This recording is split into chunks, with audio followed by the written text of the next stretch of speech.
you were a child, you were told, don't run. at school, Follow the rules. at work, be careful.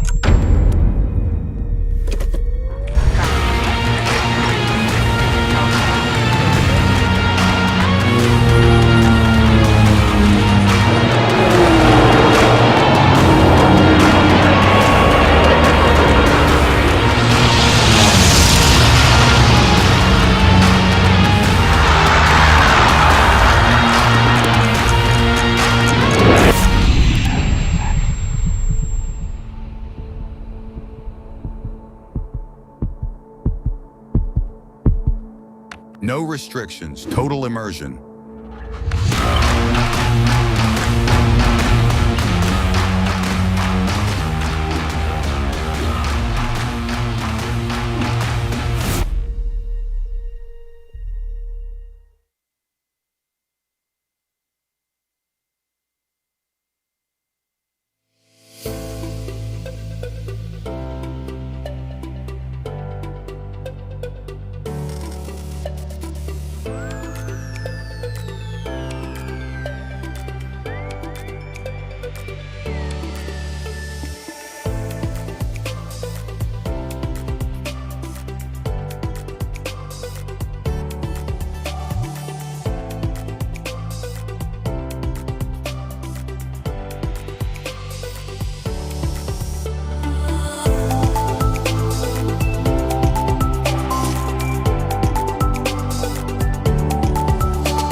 Shows you a lot more of the aviation world than you would just expect.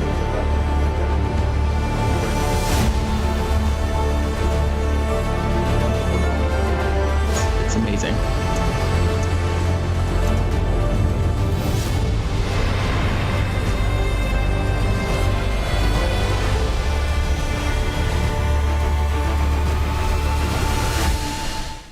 Meet the Delan Clip IR Head Tracker, the ultimate way to control your games. Forget clunky controllers. Use your head to move, aim, and explore with precision.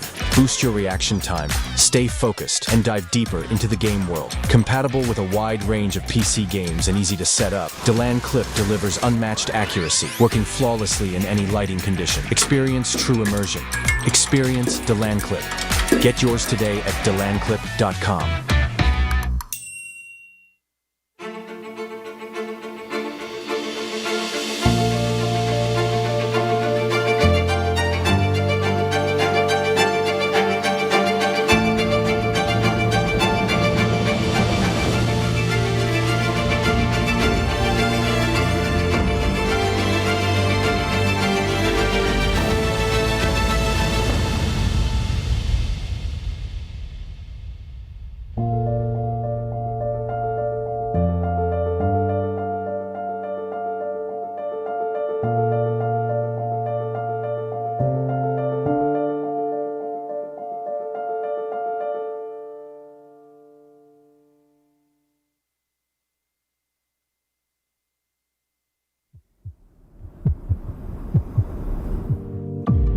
Attention passengers, we've now reached our destination. I hope you enjoyed the flight and have a nice day.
Welcome to Flight Sim Expo. Flight Sim Expo is the place where the community gathers.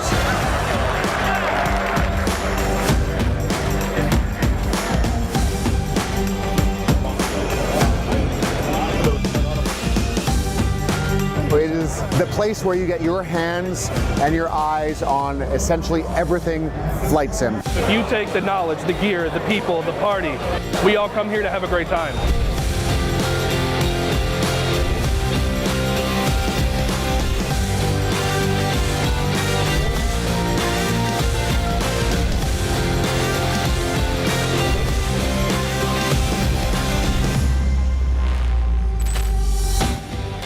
Ladies and gentlemen, on behalf of the Flight Simulation Association, welcome to Flight Sim Expo 2026!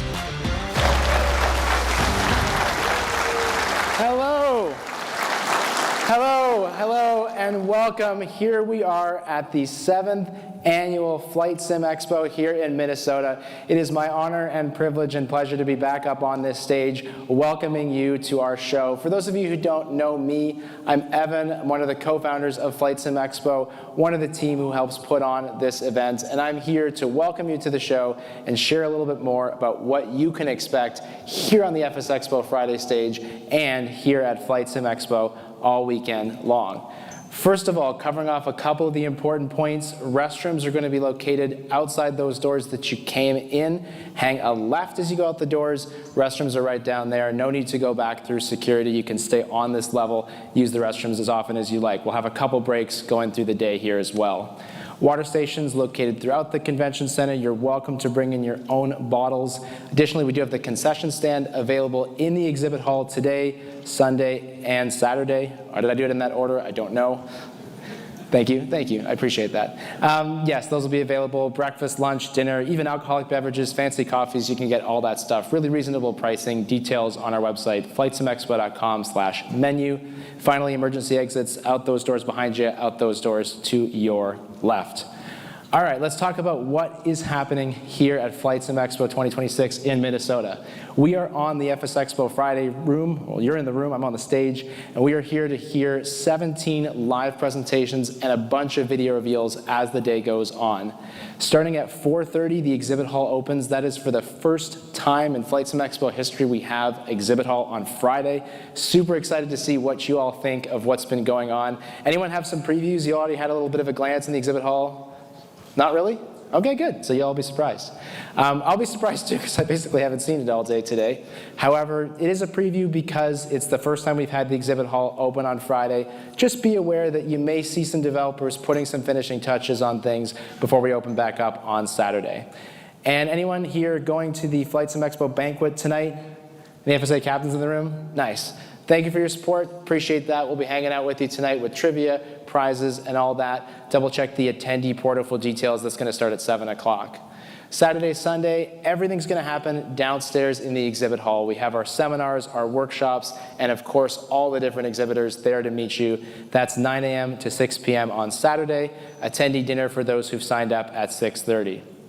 Moving into Sunday, 9 a.m. to 3 p.m. in the exhibit hall. Again, everything's happening downstairs as soon as we're done up here. And on Sunday afternoon, a couple spots still open on that St. Paul walking brewery tour where you can see the history of St. Paul, walk around a couple breweries, get a couple beers along the way. You can scan that QR code if you're interested in something to do on Sunday afternoon with some of your fellow attendees. There is a lot going on at Flight Sim Expo this year. Who's here for the first time, by the way? First-time attendees? Wow, look at that. That is impressive. Let's give them a round of applause. That's like way more than usual. Appreciate that. Thank you. So if it is your first time at the show, check out flightsimexpo.com/app. Scan that QR code on the screen. That gives you everything you need to know in the palm of your hand, from the schedule, any of the add-ons that you registered for. All the confirmation details will be in the app for you all weekend long. You can also see the floor plan. Really everything you need to know right there. Now, if you're not a tech person, and there are a few of you, even though you're flight simmers, because I answered your phone calls, I know. If you're not a person who likes to do the whole phone thing, thanks to our friends at iniBuilds, you do have that printed event guide with a full floor plan, full schedule that you can hold in your hand and look at, and it doesn't have a battery. So if you're looking for that, you can thank iniBuilds, alongside some of our other wonderful Diamond and Diamond Plus partners. The Diamond Plus sponsorship, especially something we launched now 3 years ago, is our top-level sponsorship. It is a 5-figure item, and it is huge money for Flight Sim. We're super grateful to iniBuilds, to Navigraph for the awesome badges that you all have. You may have noticed your badge has that home airport code on it if you chose to share that information. That's so you can find other people who may be from your home airport or from your home state. Find other flight simmers who are nearby. That's, again, thanks to Navigraph and PMDG, of course, providing those great lanyards for us to actually be able to hold those badges. You'll also notice that the blue lanyard represents an exhibitor or a sponsor. So as you're walking through the show floor, that's a nice, easy way to figure out who's actually running the booth. And on top of that, all the other Diamond sponsors and all of our partners that are here helping make this show possible. Obviously, the money helps fund stuff like this stage, but on top of that, we also have all the work that they do to give you such an amazing and exciting and engaging experience here at the event, from FS Elite running the stage, from Scalarchy with not 1, not 2, but 3 full cockpits that you'll get to try over the next couple days, along with their partner, Aviasim. Obviously, Wind Control will have a massive booth again. We expect nothing less from them. Same for Honeycomb. X-Plane running some workshops. Thrustmaster about to take this stage with some big announcements. FS Reborn you may see at some point later today as well. SayIntentions Meridian will also be up on this stage. And we're always looking for your feedback. Anyone who's been to the show before, you know we'll send out a survey after the event. As you're walking the show floor, as you're experiencing this event, take notes. Let us know what we need to do better. We want to keep this event growing. We want to keep this day exciting. So whatever you like, whatever you don't like, send that in. We will be reviewing all that with you on a live webinar on June 28th. You can scan that code to register. It is totally free. We go through all the statistics. We go through the metrics of who was here, and we share your comments. And you've seen if you joined us last year, no matter how spicy you make your comments, we will put them up on that webinar. We usually don't put your name beside them. But if you've called out a developer, it'll be on there because I want people to know the feedback that we get, and I want everyone to understand we are always listening for what you have to say. Now, you may be watching this online with us on YouTube. You may be watching on a couple of our partner streams. For those of you in the room, you also get access to watch everything back. So today, the seminars on the FS Elite stage, the seminars on the SayIntentions stage, all of that you have access to watch back at any point until August. So anything you missed, you'll be able to see that again. If you are watching this online, I would love for you to help support the event. You can go to flightsimexpo.com/watch. $15 gets you access to all that content plus a walkthrough of the exhibit hall. You won't get the experience that these people in this room are about to have, but it is the next best thing. Now, I'm going to ask if Micah Nelson is out there somewhere, and it is a little bright, so you're going to have to really wave. If anyone sees him, let me know. I'm supposed to be here. I can't see him. Is he there? He's there. He's there. Where? All right, good. I'm going to everyone can look at Micah for a second. That was very convenient. Micah sent me this email on Sunday, the 14th of July, 2024, about 2 years ago. I get a lot of emails like this of, hey, what do you think about hosting the show here or there? And if you've ever sent me one of these emails, you know that I'm very critical. As soon as I get one of these, I'm like, oh yeah, well, Minneapolis, we look too expensive, not a chance. And he responded, and he's like, well, they actually have another convention center. It's in St. Paul. And I'm like, what's a St. Paul? Like, I've never heard of this. Anyway, we start looking at it, and it's like, oh, it's where the Wild play. And oh, they have a 70,000 square foot exhibit hall. All right, let's do our due diligence. We came here, we did our site visit, we did our surveying, and after you voted on it, that's how we came here. This is a community-driven event that comes from feedback that you share and from ideas that come right out of our attendees. So 2 years ago, Micah sent me this email. Here we are on this stage today. And for next year, where are we going to be? Well, for 2027, you're going to hear me talk more about that on Sunday. If you aren't here at the show, if you have to leave early, we'll be streaming that, of course, on YouTube as well. 2:30 p.m. on Sunday. That should say Central Time, not Eastern Time, but it's 2:30 Central Time. That's when we'll be sharing the dates and location of 2027. Next thing I want to talk about is our amazing Flight Sim Expo ground crew, the folks in these red FS Expo t-shirts. They have paid their own way to the show, they have bought tickets, and on top of all that, they are still volunteering their time to help you run this event and to help us make this all possible. And what's so great about that is they are flight simmers, so you can ask your questions. You can legitimately ask them about what their favorite flight sims are. If you're having a tech problem, they can actually answer that kind of question along with everything else about the show. Expect to see them out there on the show floor. Expect to see them using the simulators as well. But anytime that you need anything, we are happy to help. And if I could ask you to take a moment to just recognize and acknowledge not just them, of course, but our partners, our sponsors, our media partners, our speakers, and all of you for making this event possible, along with our ground crew. Thank you all so, so, so much.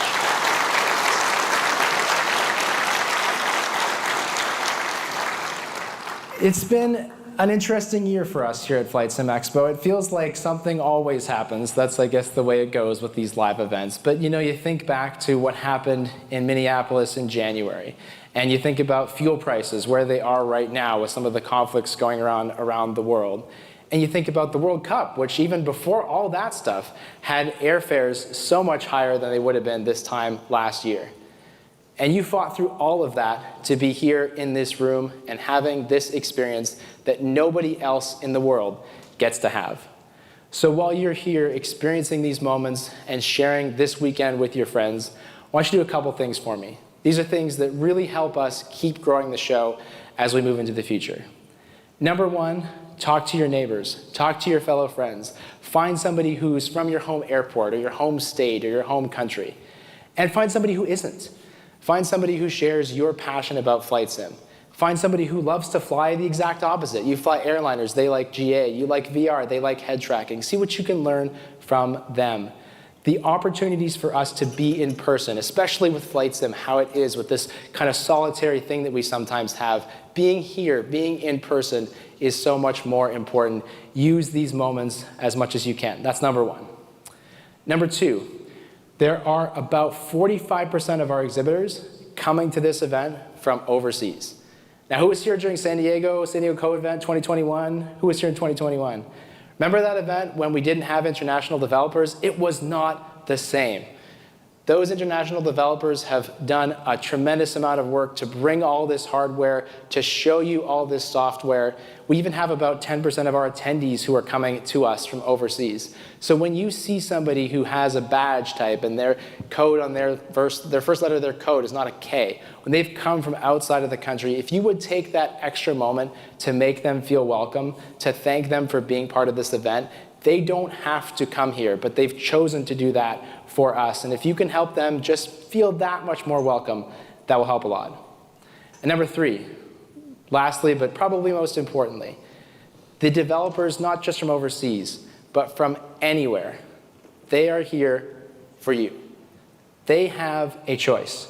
There are other events in America. There are other simulation gaming events in America that they could have chosen to go to, but they have chosen to be here, to interact with you, to hear your feedback, to hear what you have to say. So when you're out there walking that show floor today and tomorrow and on Sunday, give them what they're after.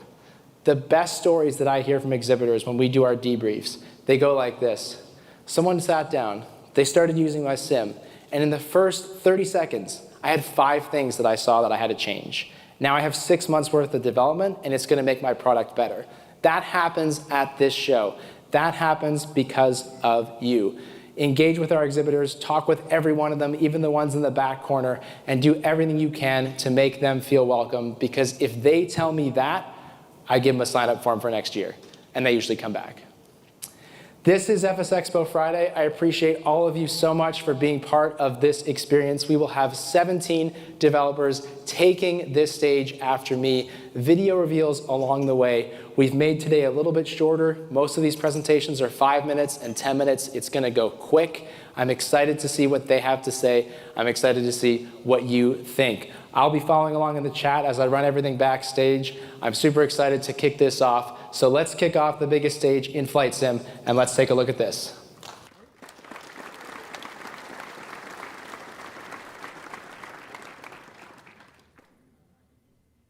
Vectors check in. 2, 3, 4, 5, 6. Vector 1 flight cleared to St. Paul Downtown Airport via the Flight Sim Expo route. Departure frequency 123.67. Squawk 5501. At FS Expo, we gather to explore the endless possibilities of flight simulation. Maybe you're drawn by the pursuit of knowledge. Perhaps you want to master a complex skill. Is it a step towards a career? Or do you just live for that ultimate feeling of freedom? This is where it all comes together. Our stories, our passion for aviation, and the latest innovations in flight simulation that bring our imagination to life. Vectors start. 1 ready now. Canopies down, ready now. Vector 1 flight, wind 220 at 5. Change to departure. Runway 27, cleared for takeoff. This is Two-Tone Murphy. It's Murph. I can't wait. There's pints, there's people, the weather's nice. I've even brought shorts. Mr. Squirrel Lee is ready to light the fires. Simbo Pro turning final into Minneapolis for FS Expo. Sticks 86 checking in with MSP with information butters. The High Alpha Hooligans are inbound. Aviation spans a wide range of disciplines, from the freedom of civil aviation to the high-risk demands of aerobatics and combat. Here, you discover it all. Open your imagination and reach beyond, because at FS Expo, the sky is no longer the limit. SimFanatic and the crew are flying into Flight Sim Expo 2026. This is V-Pilot inbound for FS Expo. This is Flywex, officially cleared for arrival. Mustafa is taking off for FS Expo. I'm CST Flight Deck, and I'm beyond excited to be flying into Flight Sim Expo 2026. This is Forder on vertical descent to FS Expo. Aerovector Jet Team brings precision flying and creativity to the virtual skies. Our goal is to inspire the next generation of aviators through flight simulation. Join us at the Thrustmaster booth to learn our story, where performance meets purpose.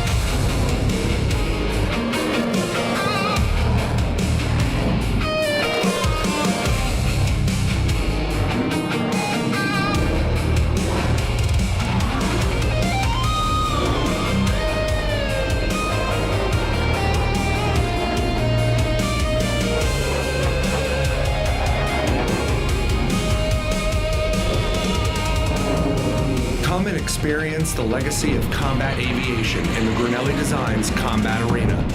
Take your seat, enter the fight, and bring history back to life.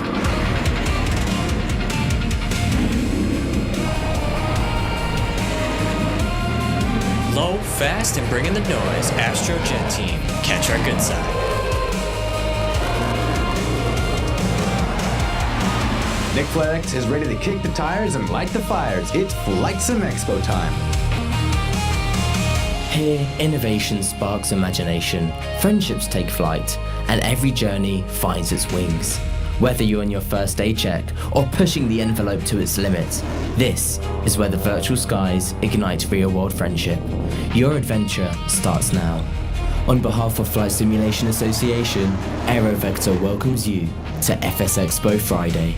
Now, join us in welcoming Thrustmaster to the biggest stage in flight sim.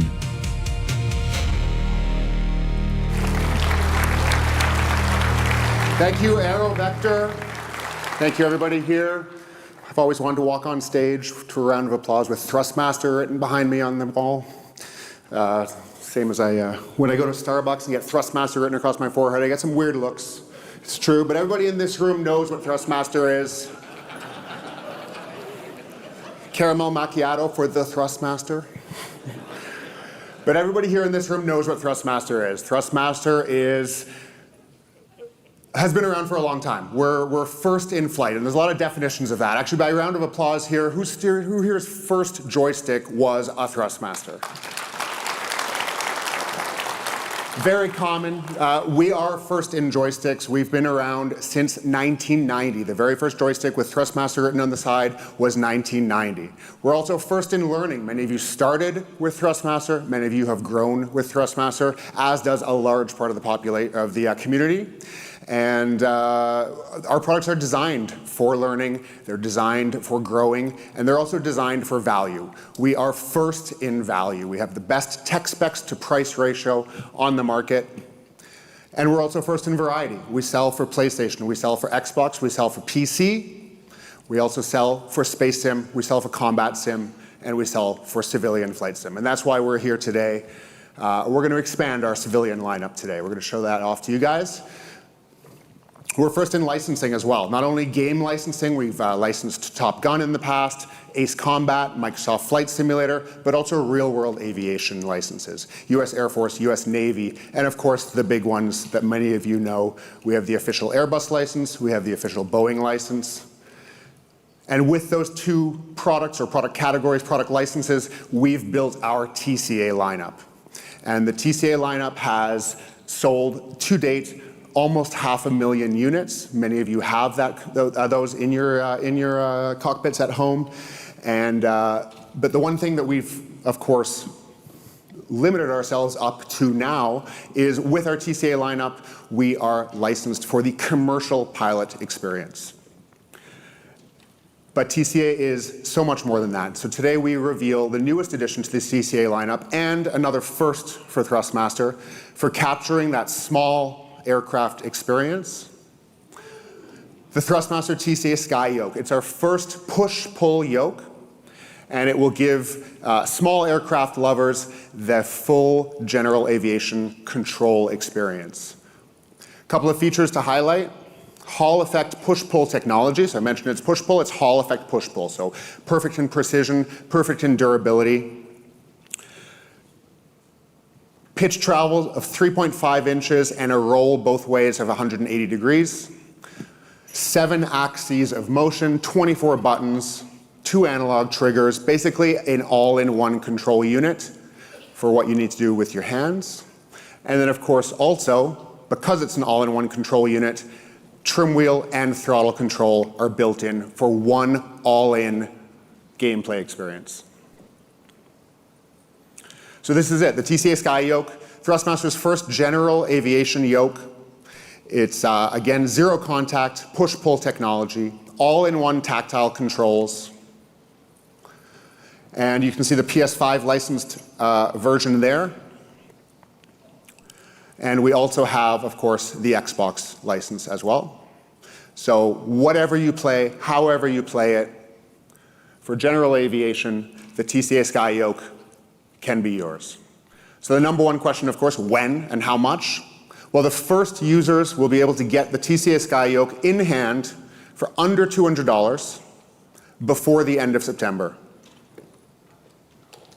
There you go.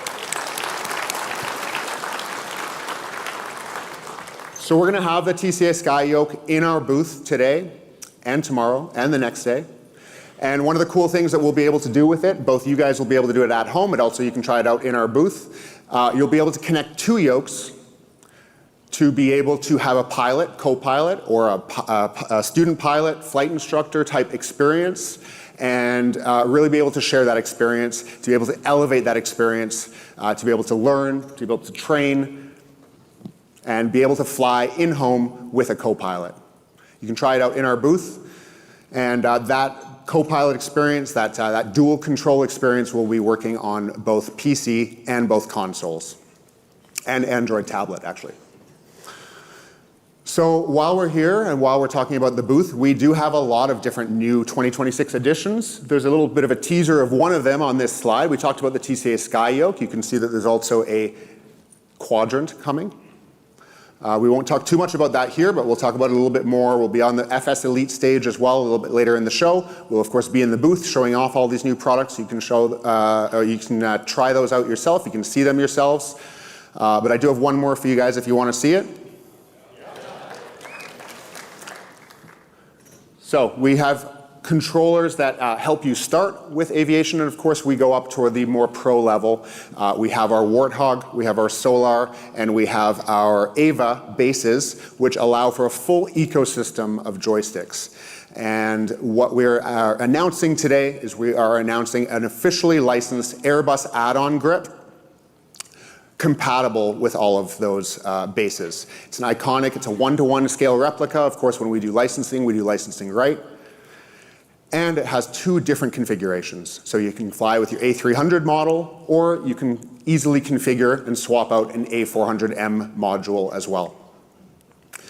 Again, as usual, everything that we make is Hall effect. So it's 100% Hall effect axis under the stick.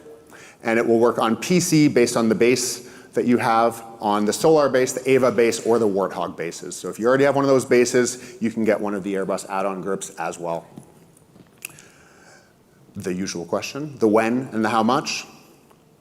Same thing, before the end of September for under $120. And you can try this out as well in our booth later in this show.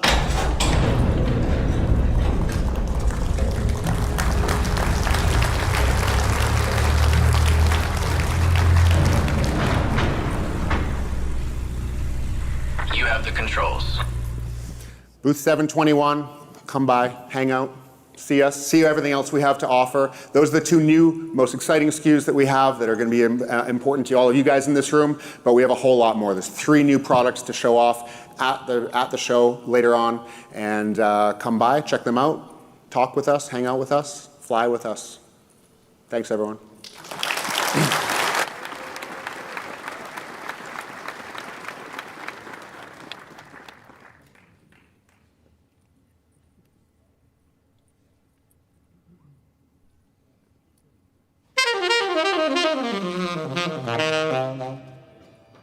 Look up. The sky is quiet. Too quiet. You climb alone. No one ahead, no one behind. Just you and the hum. But then a trail, thin, white, certain. Another and another. Crossing, spreading, threading the blue. Someone is coming. Maybe another is going. 39,000 feet, and you are not the only one. You never were. Every trail a traveler, every one a life going somewhere, just like you, just like you. You're in good company. You always have been. But now you can see them. Sky Trails by Parallel 42. The sky was never empty.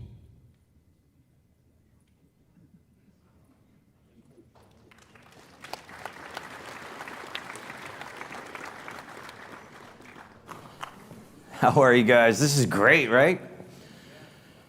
You know, 3 years ago, SayIntentions started with a simple question. What if we could build an air traffic control system that felt human? Real ATC, contextual, alive. And what happened next? We didn't fully anticipate. You guys showed up. Tens of thousands of you. You stopped flying without us. You flew with us on weekends and on holidays and during Zoom calls you weren't paying attention to. Me too. You pushed us to build co-pilots that could actually brief and approach. Cabin crews that felt real, an amazing traffic injector, an entire ecosystem of AI personas and tools that ended up making this hobby feel like something you could actually train in. There we go. Pretty great, right? I mean, it turned out pretty good. But here's the thing. We still feel like we're just getting started. Because there's still moments where the immersion breaks. There's still gaps. There's still friction that shouldn't exist. And today, we're fixing 3 of them. So, first of all, this one's a little more on the fun side, but it will change what it feels like to hear a radio call. The second thing will make your co-pilot feel like the partner that they were always supposed to be. And the third will change how you train forever. Let's start with our first video here. Oh, wait, here we go. Nope, not yet. When you hear a traffic call on a busy frequency, or you hear ATC telling you about another airplane, you hear, hold short, runway 23, traffic on a 4-mile final. You know there's a plane out there, right? But you can't see it, not the way you want to. Well, we've partnered with Parallel 42, who's adding a new feature to Chase Plane that will give the simulator a window. One hotkey, and you're looking at the plane that's talking. Press another key, you're looking at the traffic ATC just called. No guessing, no radar overlay. Watch.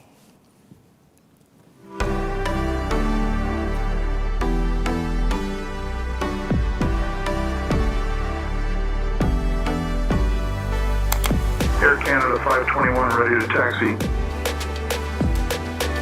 Delta 1410, hold short, runway 28 left, 737 on a 3-mile final. United 3444, runway 28, winds 180 at 3, cleared to land. 1860, give way to the 18320 on your...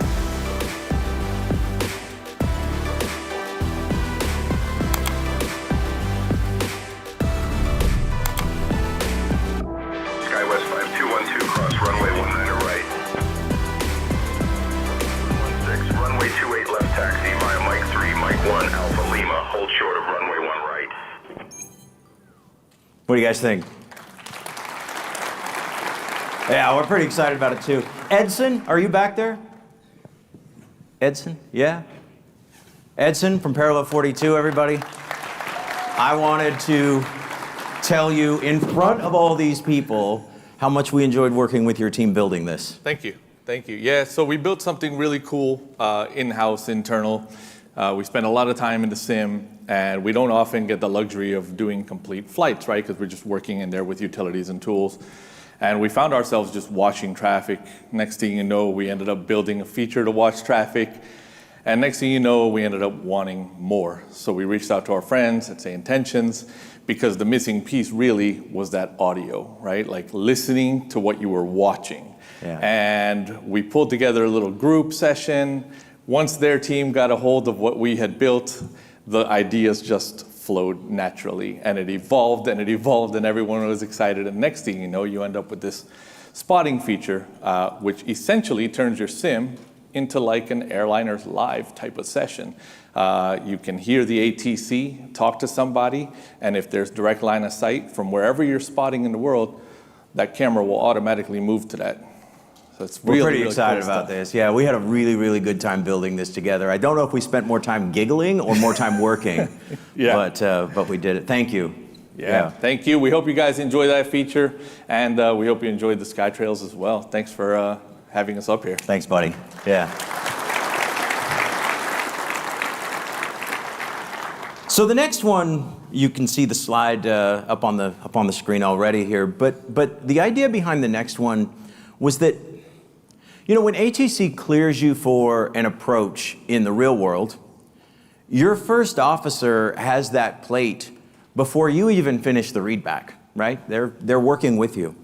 In the sim, you're fumbling with the charts because you were just watching a YouTube video about engine fires, like I've been there, right? And not anymore. We've partnered with Navigraph for something new. We call it Plate Brief. Take a look at this.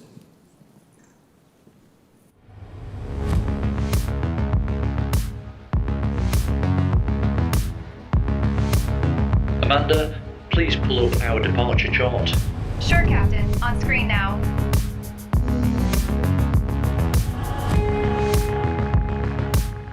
Show me the taxi chart, please.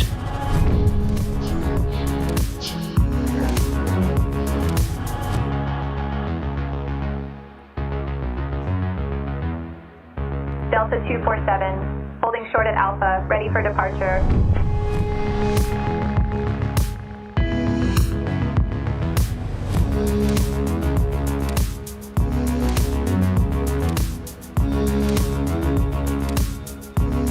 What's the go-around procedure?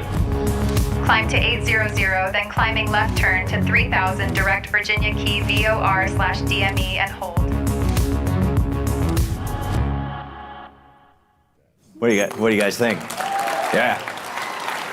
Yeah, we're excited about this. As you can see, your co-pilot just got way smarter. Magnus, are you back there? Yes, you guys know Magnus from Navigraph? Yeah, I do. I wanted to tell Magnus how much fun we had with his team getting this working. This was a lot of fun. Thank you so much. Indeed. On the behalf of the entire Navigraph dev team, I am proud and happy to support an initiative like this. This is the type of innovative technology and application that we really like. The days of, hey Siri, hey Alexa, and all that are all gone. This is completely contextualized, and it looks really, really smooth, and is useful. Useful's the key, right? There's fun. Thank you, Edson. And then there's useful. Thank you. Appreciate it. You guys have been amazing to work with. Indeed. Yeah, thank you. All right, we got one more for you.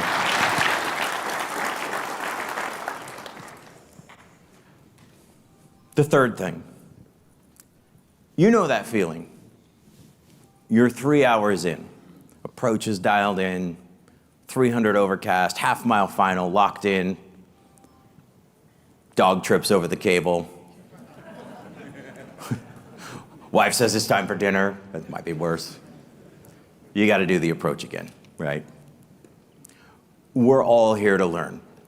But sometimes it's not so easy. We want to slew, we want to adjust, we want to try again. And we want to do it in a way where our air traffic control is working with us and not against us. And normally, adding air traffic control means you're giving up freedom in the sim, right? Today, we're giving it back. We call it backtrack. Watch this.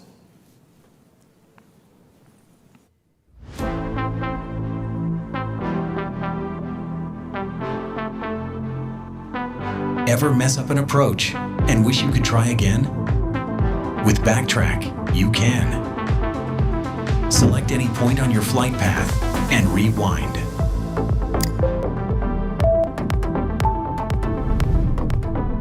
Your aircraft and ATC return to that exact moment.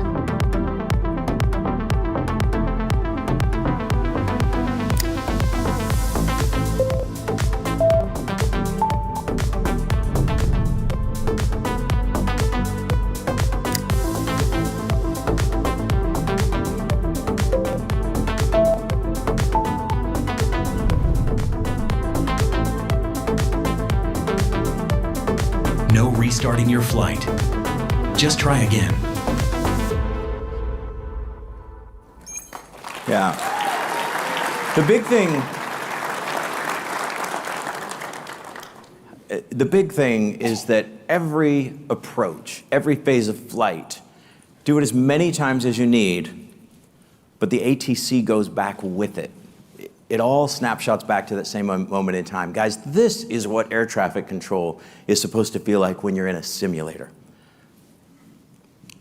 Look, we started this because we believed that the simulator could be a real training environment. 2.5 years in, coming up on 3, we still believe that.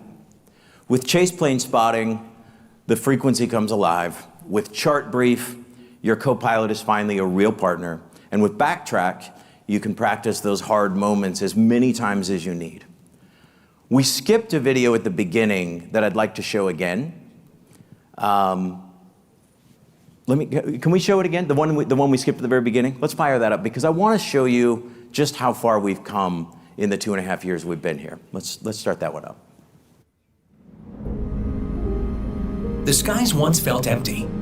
The airports were quiet. The frequencies were silent. It was just you and the runway ahead. But aviation was never meant to be that way. Flight is more than an aircraft.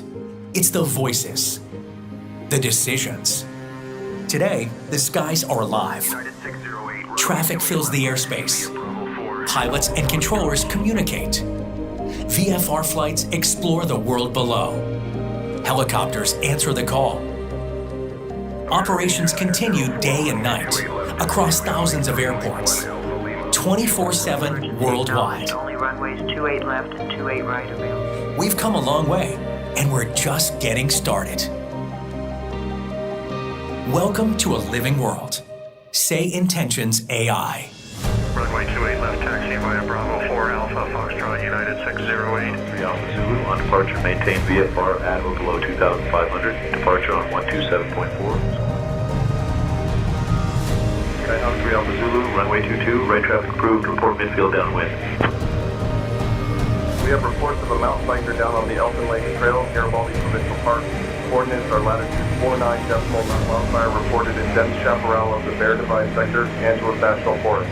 Proceed to coordinates latitude 3. Geological wonder that attracts hikers, photographers.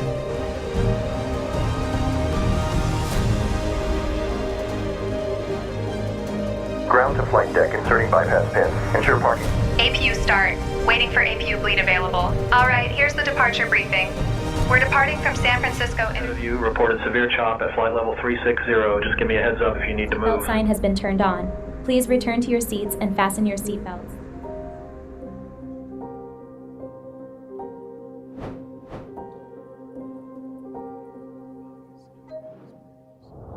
A living world, powered by SayIntentions.AI.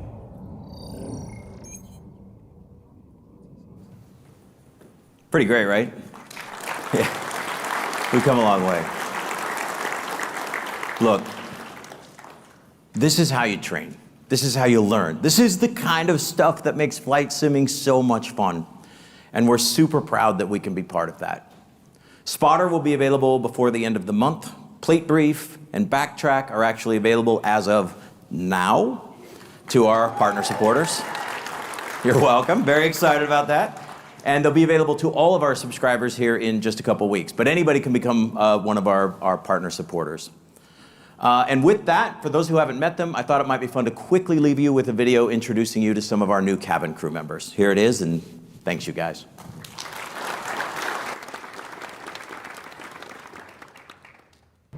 Welcome aboard. I'm Lisa, one of the AI crew leads from SayIntentions.AI.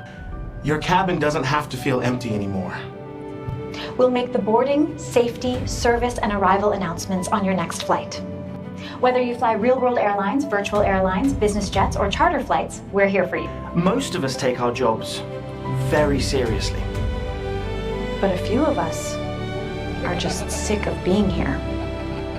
And if something goes wrong on your flight, we'll work with you to coordinate a solution. Captain, we've got a medical emergency back here. I'll keep you posted, but I'd recommend diverting to Kalamazoo. We'll make your next flight smarter, more alive, and closer than ever to the real thing. We're your SayIntentions.AI cabin crew, and we're ready to fly.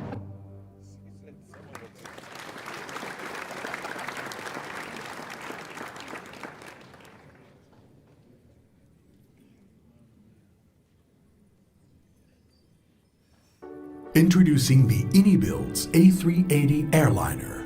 4 engines, 2 decks, a global icon.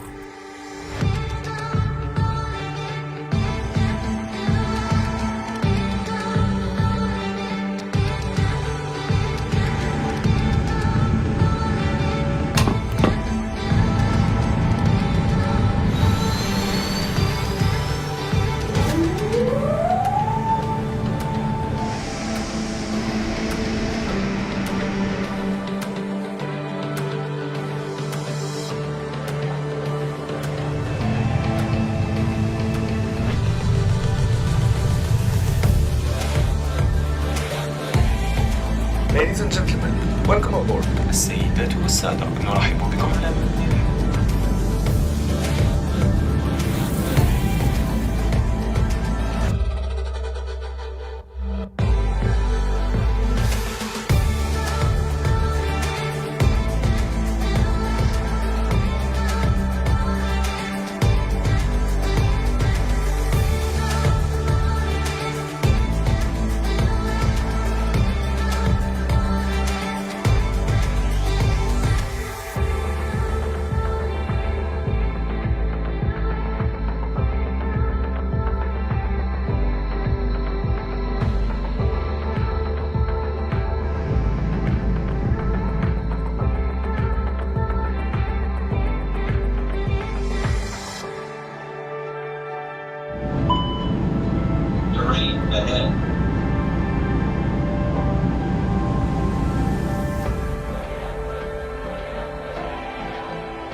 Please welcome to the stage, PlaneEnglish. Hey, good afternoon, good morning, I guess everybody. I'm Moharimane with PlaneEnglish, and just as you saw in that video, I'll be sharing you a little bit of our journey for our end-to-end communication training and a couple of new, well, not new, I guess, a couple of announcements with you today. We started about 8 years ago as brand new student pilots and a couple of simmers trying to figure out a way to address the, whatever you want to call it, mic fright, mic freeze, and basically a way to learn aviation radio communication and how to talk to air traffic controller in a more effective and constructive way. About a year after that, so about 7 years ago, we introduced RSIM, the Aviation Radio Simulator. So this was our way to provide a communication trainer designed to help pilots, enthusiasts, what have you, how to talk to air traffic controller. RSIM has been available for mobile devices as well as on the web. And during this past 7 years, we have thousands of student pilots, flight schools, training academies, as well as military training organizations that are using it around the world. However, talking on the radio, being able to learn it in a focused way, it's not all. It's the little additions and aggregations of many small tasks that make challenging both communications and piloting in general. So with that, we are announcing the addition of VOLO as one of the features of RSIM. So what VOLO provides and what it is, it's an AI-powered light simulation environment when pilots can learn and practice aviation communications while doing some of the flying tasks. So it's not a full-blown simulator, but it adds a little bit of complexity toward that more complex environment of flying. VOLO it's currently available for beta testing or to our beta users, and it is a feature of RSIM. It'll just be part of the standard features that come with a subscription.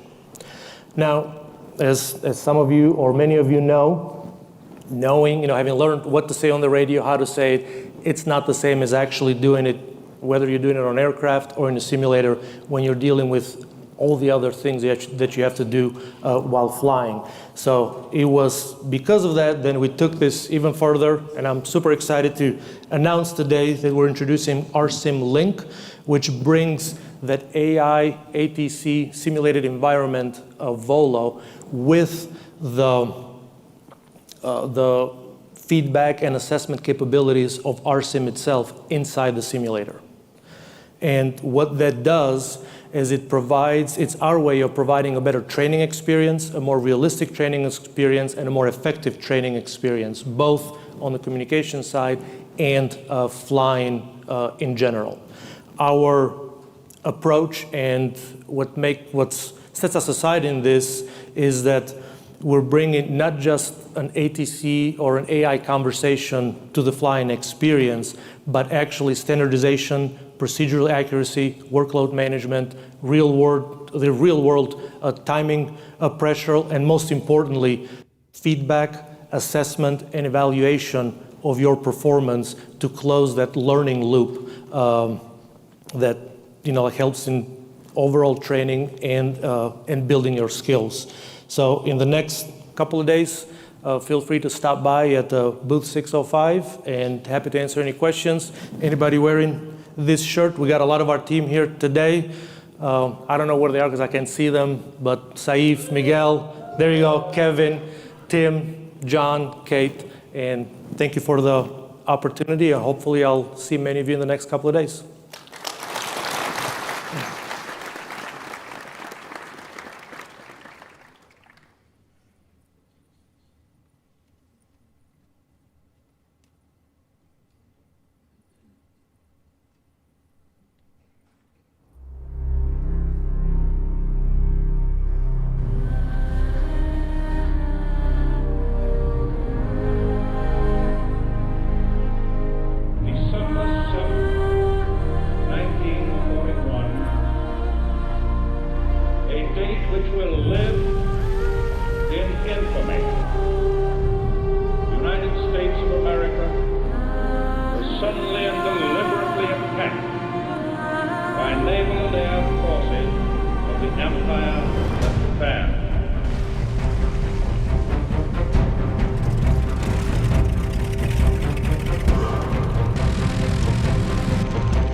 Please welcome to the stage, Combat Pilot.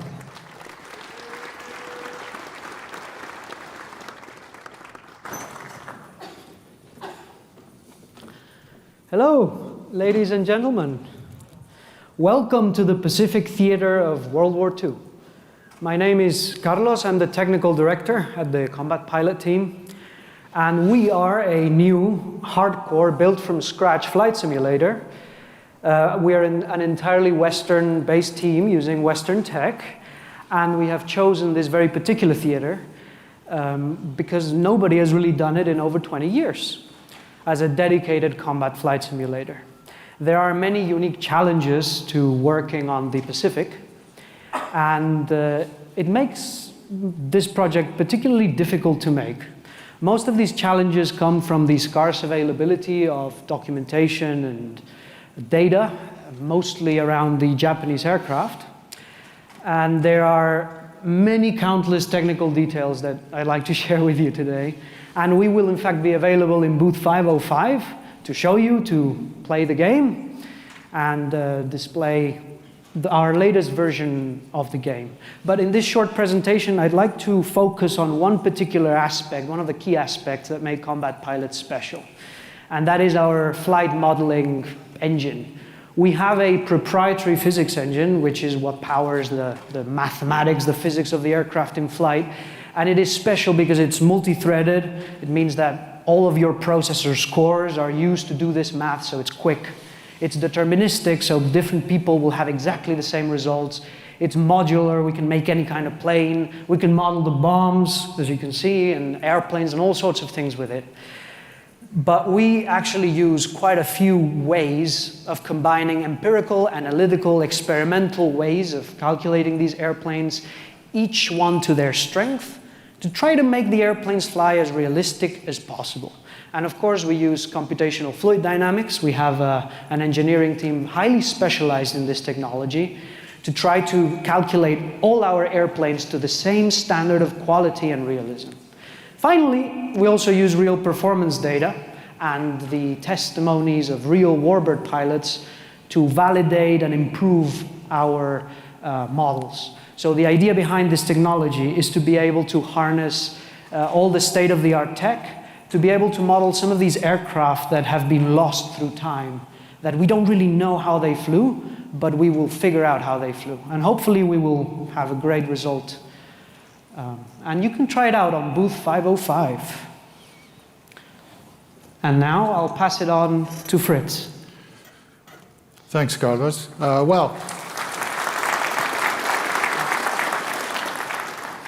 My name is Fritz Mosselman. I'm the newly appointed project coordinator for Combat Pilot. And I want to start out with a shout out to our volunteers from FTC who've been so supportive in getting this set up here at this wonderful venue. That's not the only shout out I want to do. I also like to shout out to Jason Williams, who, as you may know, has recently said goodbye to the industry, and he announced that a while ago. With that, I think the industry, or the whole scene, bids farewell to one of its true greats. So with that, I'd like to say that you can rest assured that we are totally committed to bringing his vision for Combat Pilot to life. But now back to Combat Pilot. I'm here today actually to make a couple of pretty important announcements. So let's dive in. When we release Combat Pilot, it will also feature a free demo. And it will include, as you see, the F4, F3, a midway map, a way to build your own mission, even if that's kind of limited. And therefore, it has to feature guns and ordnance. And as Carlos just described, our flight models will be something special. So we think anyone should have a chance to test that for themselves before spending their money. The demo will also become our base game, on top of which we will release our first title called Carrier Qualification. And that is to be released together with the Combat Pilot demo. It will happen at the same time. It will feature the F4F4, as you see, the A6M2 Zeek from some pretty famous birds, the carriers Enterprise and Akagi, and of course it owes its title to the fact that it features carrier operations, which include things like an LSO. Aside from that, we will have clickable cockpits, and it will have a good deal of realistically modeled mechanics, and of course the whole game will have VR support. But that's not all we'll release. We will also release, with carrier qualification, our first collector aircraft. And these birds are extremely rare in the simming universe, at least when it comes to the user being able to use them at all in combat situations.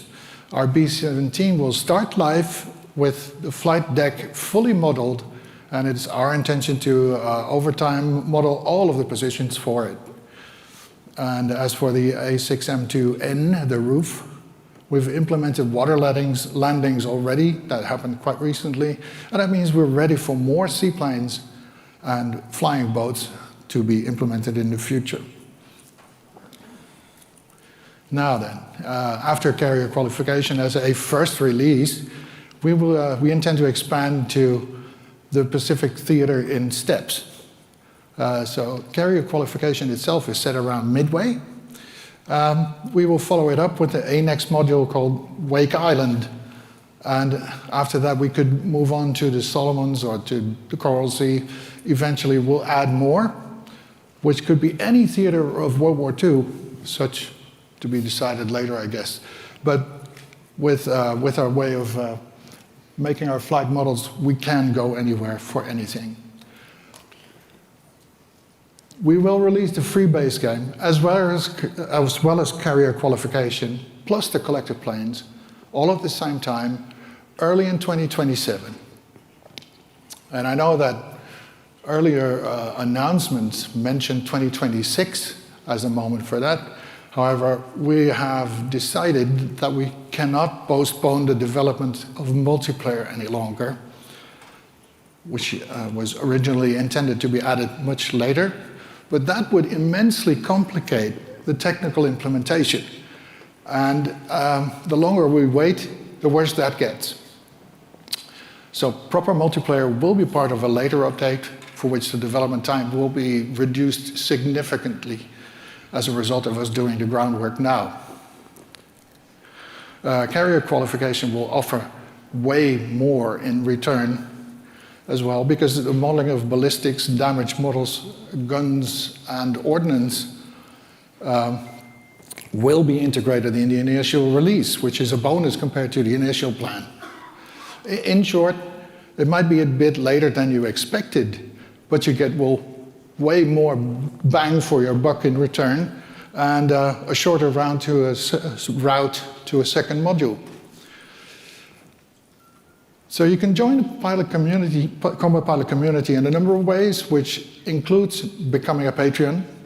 Our Ace tier patrons have access to and are already flying the alpha version that you just saw the trailer from, and it's available here, this latest version. Yeah, and I guess that wraps it up for Combat Pilot, as Carlos says.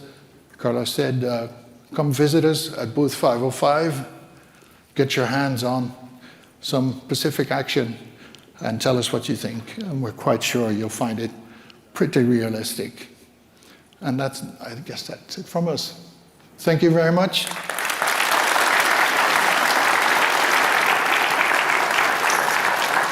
If you were watching this from the live stream, thanks for watching, and have a great day. Thank you. Thank you.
Please welcome to the stage Altimeter Motives.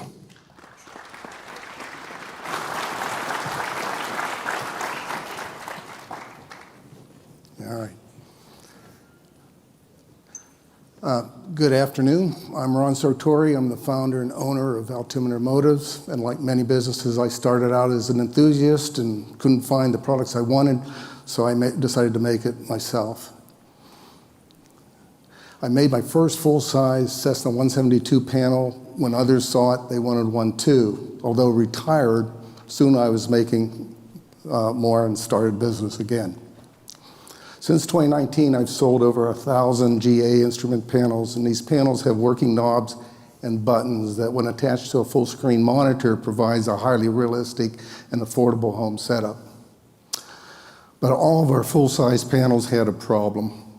Something was missing, and it was a product that didn't exist. And I wanted, as many of my customers requested as well, a yoke that worked better with my panels. Taking this on as a challenge, I worked over the past year as to how we might achieve this.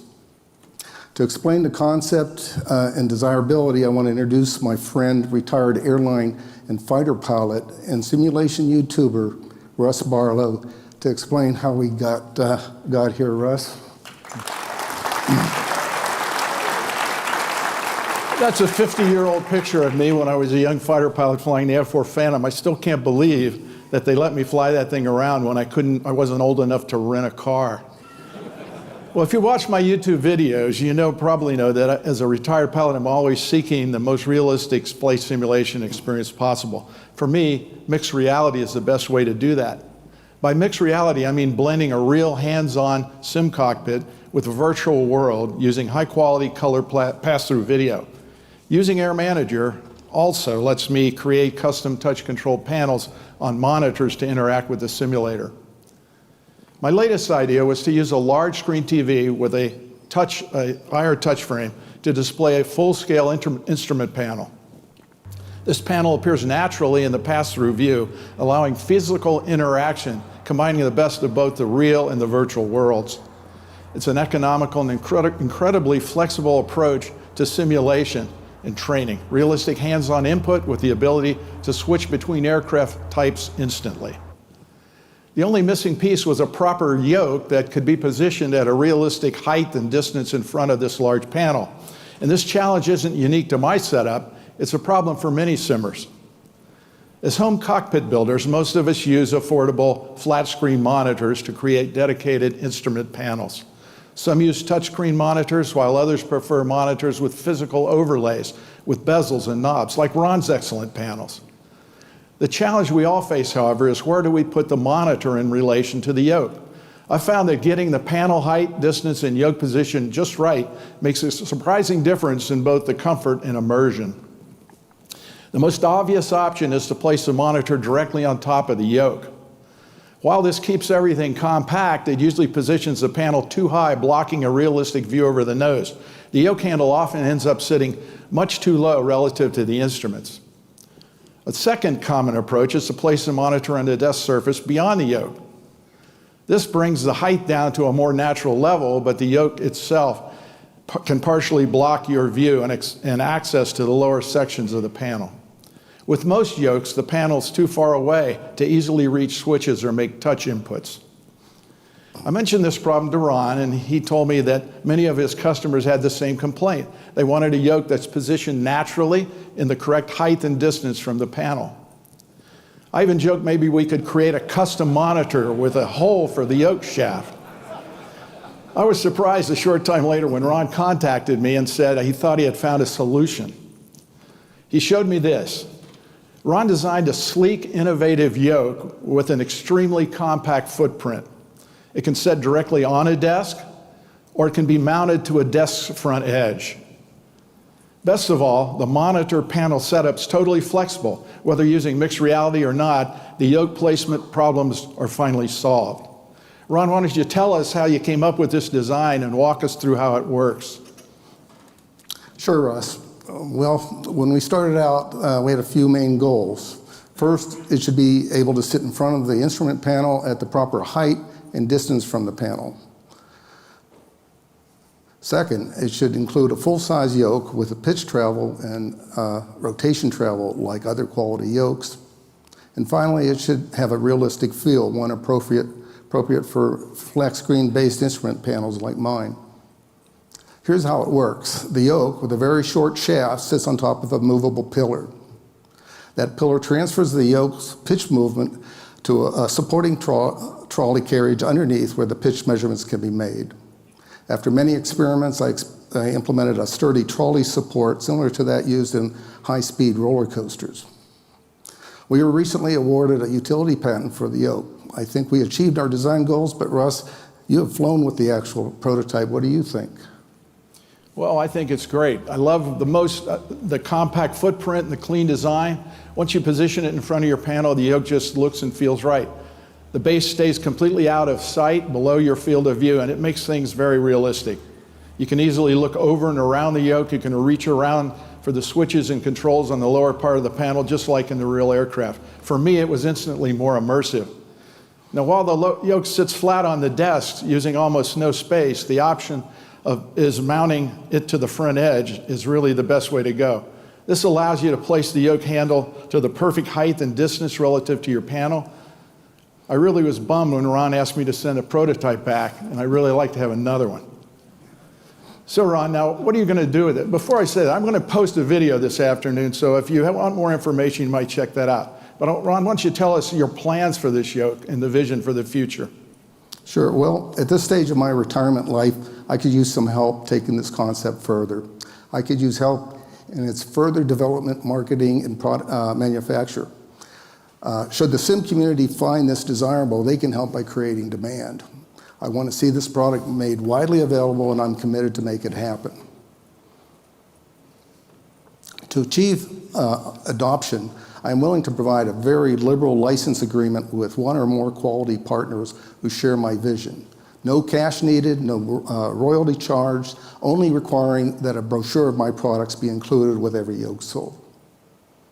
In summary, we want adoption and productization.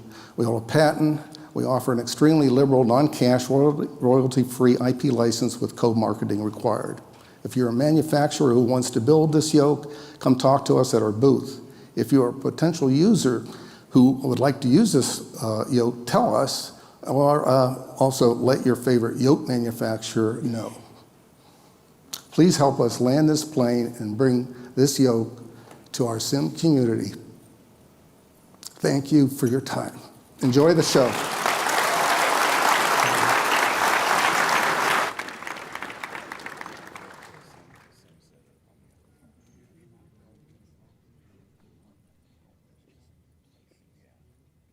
The On-Air Companion is our new platform for on-air airline manager.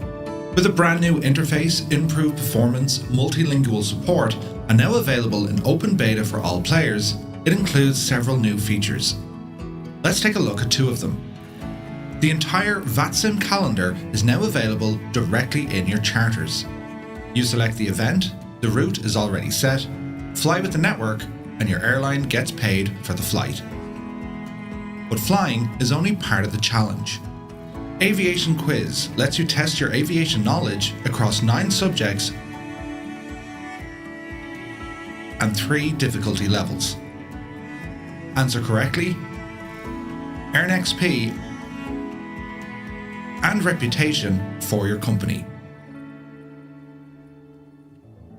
If you're new to On Air, start with a 7-day free trial at onair.company. Please welcome to the stage Luke from Bernoulli.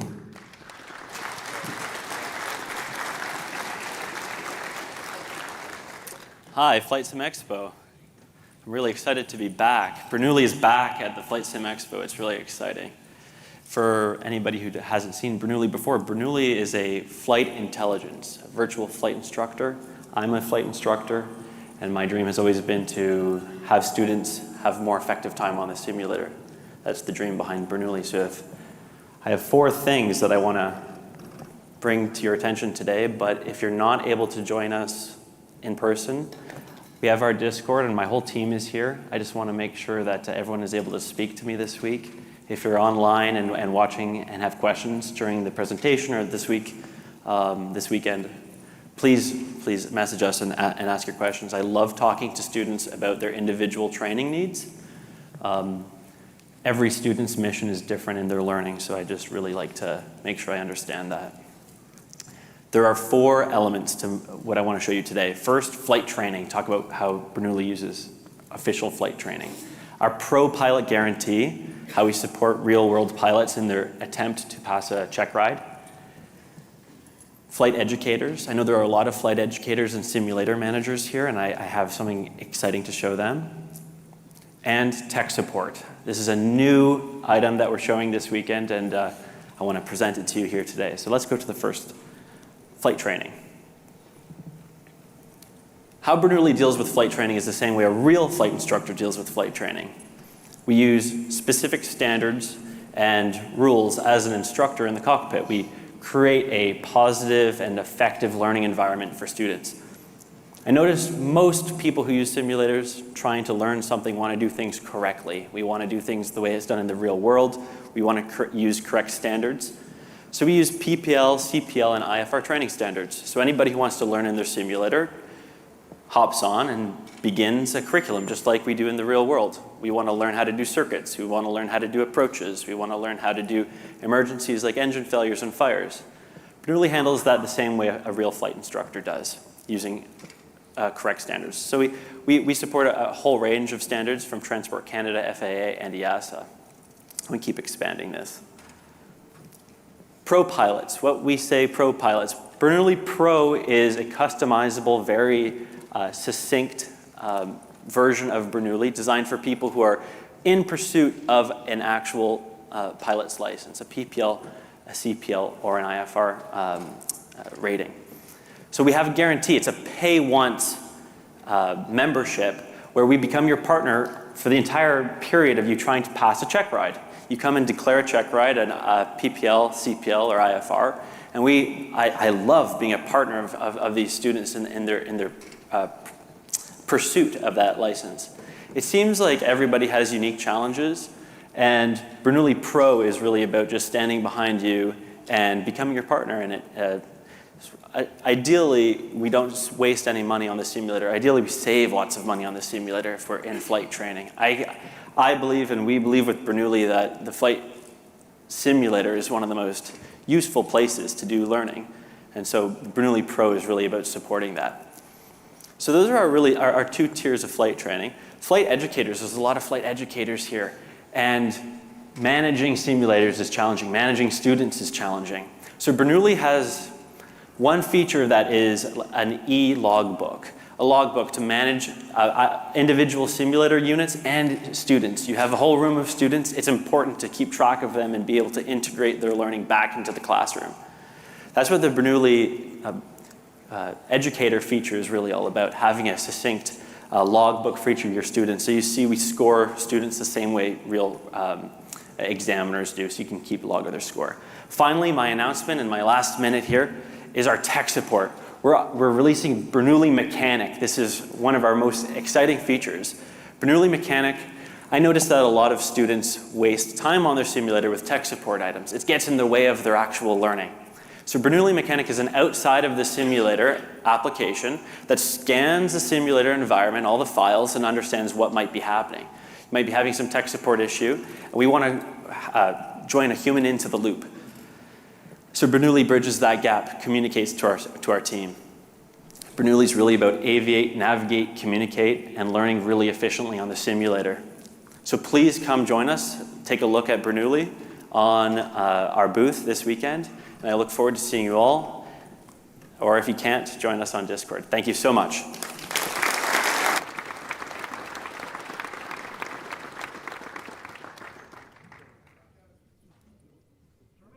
All right, guys. What do we think so far? All right. We are going to take a 15-minute break, so if you need to use the restrooms, there's water fountains out there. Mingle around, stretch your legs. We'll be back in 15 with some more exciting announcements.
Hello, everyone.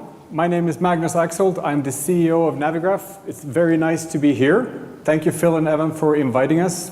You are such professional. You should see the crew back there. They got everything dialed in. I'm joined on stage here by Stephen O'Connell, CTO and co-founder of Navigraph, and also Albin Fransson, who is a software developer and product owner of our product Navigraph Charts. And we will be showing you some of the features that we have been developing specifically to be released here today. In the off chance you haven't heard about Navigraph, we are a company founded in 2003. We are in Stockholm, so we're a Swedish company. We are a team of 60-some developers. Some of us are pilots, some of us are developers, so we have marketing and support, and a few of us are here today in the Navigraph booth 712, where we hope to see you later on. Without further ado, I'd like for Stephen to do a year-end review, please. All right, so this has been a busy year for Navigraph. We'll take a few minutes just to go through some of the releases that we had, in case you missed them, before we get into the new stuff. So let's start off with the Rogers VFR charts release that happened, that was announced actually at FS Expo last year. We released it in the fall. This is professional VFR charts now available in the Charts app covering Europe. Before we were well covered in the US with the FAA sectionals, but with the Rogers VFR charts, we also got Europe covered. And on the topic of VFR and Europe, we also released Jeppesen VFR charts. They cover approximately 2,000 airports in Europe with airport diagrams, procedure charts, and local notes. Also very well received and again adds to the VFR capabilities of the Charts app. We added FAA helicopter sectionals. These show low altitude routes,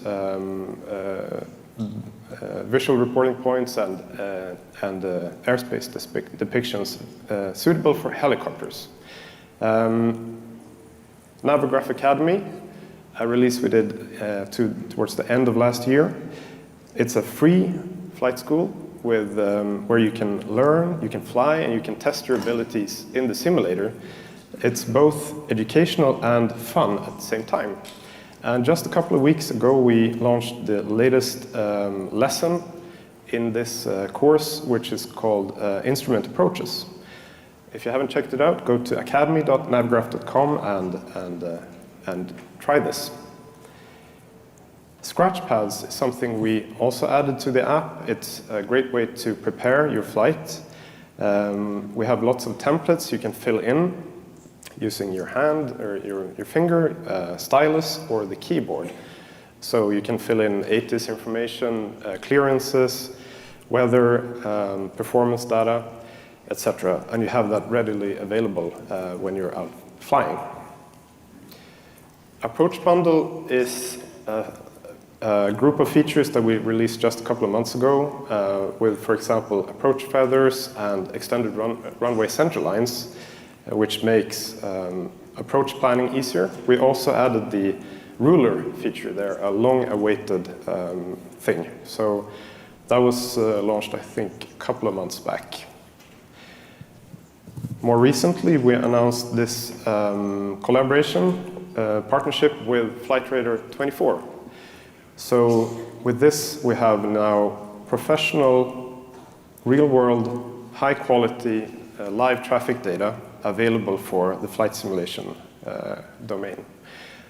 The first partner here was FSLTL, that we kicked off this collaboration with their release in May, where it's now powered by real-world traffic coming from Flight Radar 24. More recently, actually in the beginning of this week, Beyond ATC also added this capability to their supporters edition of Beyond ATC. More developers are working on this right now, so we hope to have some cool announcements coming later. Before we go into the new features, I'll just quickly mention that we have a couple of things that we have announced. For example, taxiway routing and Symlink version 2. They took a bit longer than expected to get out the door. They're pretty complex projects. Rest assured, we're working on them, and we hope to have some more information about this soon. But now, let's talk about the new stuff. So, over to you, Albin. Thank you, Stephen. And yes, I think we'll let the video do the talking here. So let's roll it.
All right, that's a bunch of new features for Navigraph charts and one new Navigraph integration for avionics. And I thought, yeah, the video tells much, but I'll walk through the new features here step by step. So, the first one is oceanic tracks. Oceanic tracks they're a little bit complicated. They're being updated every day, more or less, and they are there because flying over the Pacific Ocean or the North Atlantic Ocean, it's a bit tricky. Limited radar coverage and limited radio communication. And the tracks are there to make it simple. So you'll now have this in Navigraph charts, and I'll show you how it works. So here we are in Navigraph charts. We have the world layer up here, and we can see some jet streams over the North Atlantic Ocean. If we switch to IFR high, we can see that we have a few tracks here, and those are being updated according to the real-world standards. And if we press the track here, we can see in the menu, we can see a lot of info. We can see that this is a westbound track, track alpha for the North Atlantic Ocean. We can see the validity period of this track. We can see the flight levels, the entry fix, the exit fix, the route, and of course the raw message if you really want to dig in. The tracks are there, but of course we want to use it as well. And we need a flight for that. If you're using SimBrief, it will work straight out of the box. But here we're planning a flight inside of charts from Amsterdam over to Minneapolis, of course. And this is crossing the North Atlantic Ocean, and we will utilize the tracks. So in the left-hand menu, right at the bottom, you can see Oceanic Track button. If you're clicking this button, you'll open up a new shiny track selector. And it looks like this. You can switch between westbound tracks and eastbound tracks. You can also switch between the NAT tracks over the North Atlantic or the PACO tracks over the Pacific Ocean. And of course between the west and east. This track selector is quite smart, so it recognizes your type of flight and pre-selects it for you. And we're going to choose a track here. I think we're choosing the Bravo track and adding it to our route. And it becomes a part of your route. And if you're checking on the left-hand side, you can see that in between the origin and the destination, we now have the oceanic track as its own separate part. Of course, the route is not complete, so we'll auto-route this. And the auto-routing functionality, we put a lot of effort for it. So if you have selected a track, it becomes persistent. So it's going to auto-route according to that track. And that is the oceanic tracks. And it will be available in our booth, so make sure to come by and test it. The next one is Brazil VFR charts. We already have VFR chart, as Stephen mentioned, the traditional paper charts for FAA in the US and Rogers data in Europe. Now we have Brazil VFR charts as well by the DKIA provider. Here we are over Brazil. Brazil is a very large country. And if we select in the map preset, VFR charts for Brazil, we can see, okay, Brazil is quite huge. If we zoom in here into Sao Paulo and Sao Jose, we can see that you have all the details that you actually need to be able to do a very well VFR flight. You can see all the airspaces, you can see all the obstacles, all the VORs, restricted airspace, the city, everything that you need to have in a very high resolution and this cool traditional paper style chart.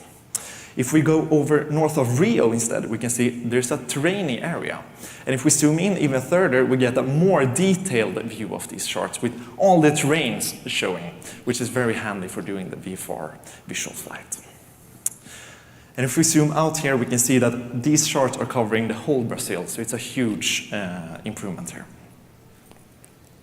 We're not only doing it for Brazil, we're of course doing it for Southeast Asia and selections of the Middle East.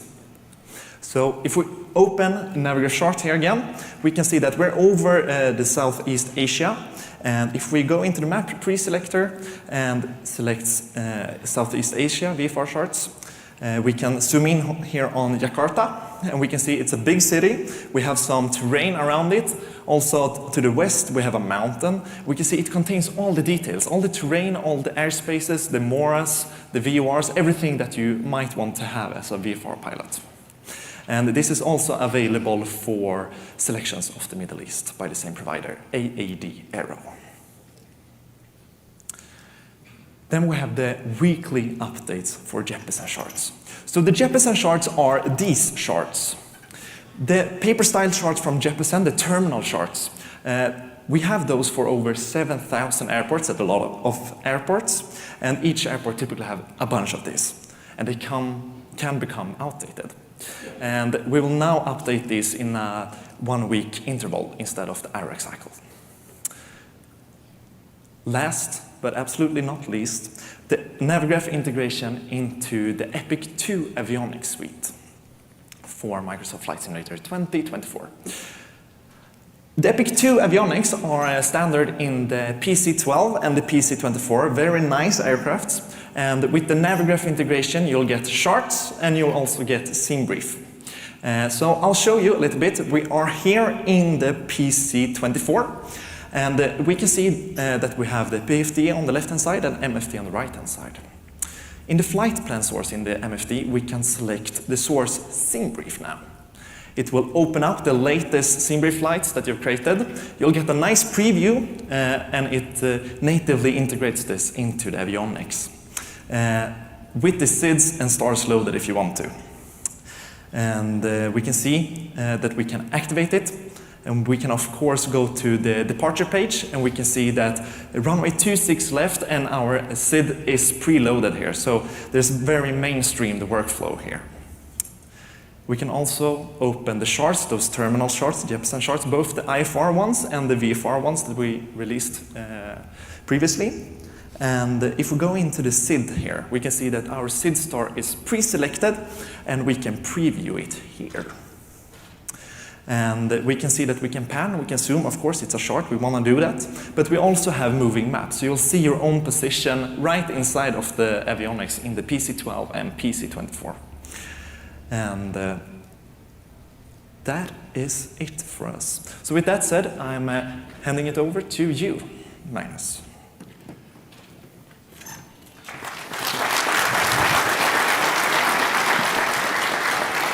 I hope you guys are equally excited about these products, or sorry, these features as we are. They come from you and your suggestions. I suggest that you head over to booth 712 and you tell us what it is that you want and what you need for your flight simming hobby, and we will include that in our future roadmap. For all the developers out there, dev@navigraph.com is where you can make contact with our development team in case you need support in some way. We can offer you data, most recently the live traffic data that we're getting from Flight Radar 24, but also as with the example here of SayIntentions earlier today. They implemented our URI scheme, yes, for deep linking into charts so that you can open Navigraph charts to a selected chart with a direct link, for instance. These are just some examples, but there are many other ways in which we can support you as a third-party developer. Currently, we're working with roughly 200, and it's a busy job, but of course, we want to make sure that everyone's dreams come true. Also, if you are a Navigraph Academy pilot and you might have completed your virtual PPL, we have a little surprise for you if you were to come to our booth. I'm not going to spoil it, so please come and see us, and we have a little something for you. And for the rest of you that have not completed Navigraph Academy Virtual PPL, there's also plenty of other things that might be useful for you. I was having my eye on this, what do you call them here in America? Koozies, is that it? A neoprene sleeve that can cool your drink while you're flying. How about that? It's all in the Navigraph booth. Thank you very much.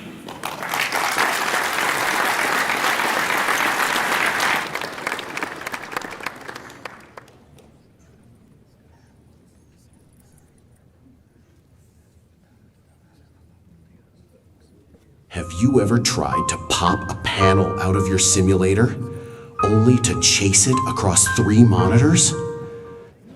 Just launch Glass Out and fly.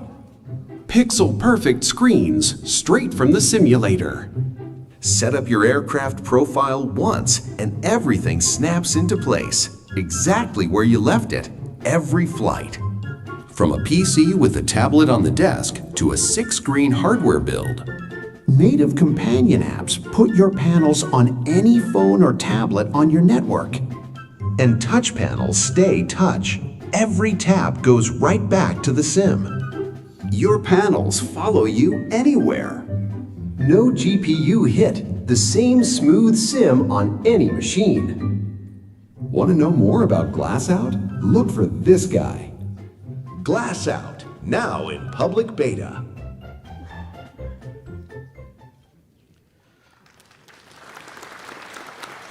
Please welcome to the stage, Virtual Fly.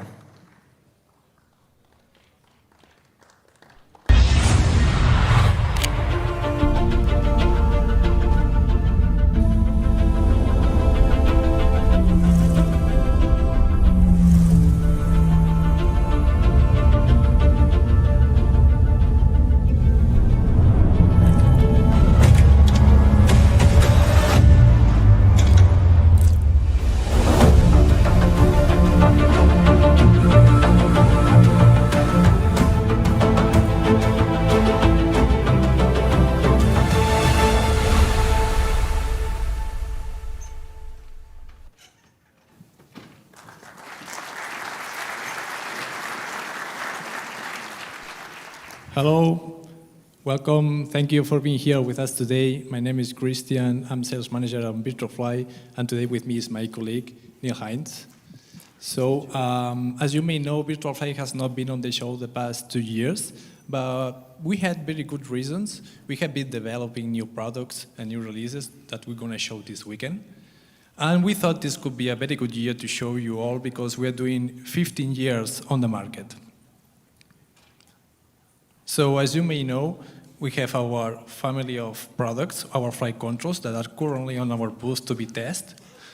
We have our Yoko Plus, we have our pedals Rudo Plus, and we have our throttle quadrants, our TQ3 Plus for single engine, our TQ6 Plus for the twin engine, and our TPM Bernouilli. All of them are on the booth, so you're all welcome to test and see all of them. Some of our products that are as well shown is our new family products called the family Switcho family. This is a family of avionics that are represented for all the general aviation. We have our Switcho engines, our Switcho trims, and our Switcho lights, with our Switcho radios for communication and navigation. These products are thought for the training for the general aviation, which are modular. You can set up as you want. And we thought that could be a good idea to develop custom panels for them. You can find the Switcho FS panel, where you'll be able to install all the Switcho engines, Switcho lights, Switcho trims, with the Switcho radios, and with all the flight controls we use, as the Yoko Plus, the Bernouilli, and the Rudo Plus. As well, there is the Switcho G1000 panel, where you will have all the switcher products, but you can change the switcher radius for the G1000 product we have as a replica of the actual G1000. These products are already available to buy and to test on our booth as well. And now, as a new big release for this year on the flight controls, we have our new first force feedback product, our called Yoko Force Neo. This product is developed to be as realistic possible. This product has the next technical aspects. You can find everything here. We have on the left the autopilot disconnection, the trim interrupt, the control for the pitch trim, and the control wheel steering switch. On the right, you will still have the hat switch and the yaw trim, and on the back, the push-to-talk system. So, for the first time, we are showing on a show the product with a new release, which is the linked software we develop. This system, it goes through a software, it's not mechanical, and this is already shown on the booth. You will see how it works and test it as well. This product is developed with our own software. This software is thought to be the most easy and smooth to set up, to configure it, and test it, and do everything you need to make it as realistic possible. So for the next slide, I'm going to give the word to Neil. He's going to pick up and explain you everything on our professional market, our full simulators. Thank you. Hello everyone. My name is Neil Heinz, and I'm the lead aeronautical engineer at VirtualFly. Christian has told you about what your hands can touch in terms of our flight controls and products. I will tell you about what you can actually fly.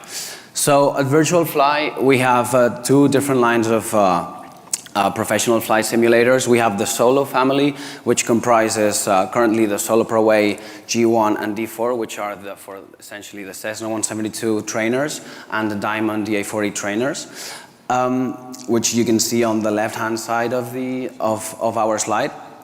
And on the right-hand side, you can see the Duo Pro family, which is the more complex flight simulators we have, which we currently have. Well, we just showcased two, the Duo Pro A and G1, which are they recreate the Baron G58 aircraft in analog and a G1000 cockpit. And I mentioned this was a bit more, it's one of our most complex products because it has also a motion platform of 2 degrees of freedom that adds this extra realism feel onto it. These are our legacy flight simulators, and now I'm going to move on to show our latest flight simulators, which use the latest X-Plane 12 flight simulator engine, and this is our latest. Actually, we were doing our first install this week with one of our clients in New Jersey, and this is the Solo Pro Seminole, which, as you can tell from the name, is based on the Piper Seminole aircraft, and it's in our Solo Pro family, so it allows it's a single seater, but you can find every aspect of the cockpit in the aircraft simulated here. And with our latest simulators, the beauty of them, the beauty of X-Plane 12 is that it allows us to do and tailor the flight model as close as possible as all the data that we have available, that is publicly available from the POH, for example. So we paid a special care on that in our flight, especially in our new designs, such as the Solo Pro Seminole. And moving on, this is our Duo Pro Caravan, which is, as you can see, the full motion. Well, 2D. It's one of our motion flight systems. And I didn't mention this, but all of our professional flight simulators are AA2D approved. for now. The Caravan is no exception to that, and you can see it is a very high fidelity replica of the cockpit of the Cessna, of the very famous single engine turboprop aircraft. And we even have a motorized trim wheel in the pedestal, and all so that we pay a lot of care into allowing all of our clients to essentially make sure that they can train as much as possible in our flight simulator, just so that if they encounter a critical or emergency situation in the real aircraft, they have all the tools and all the knowledge available to follow the correct procedures.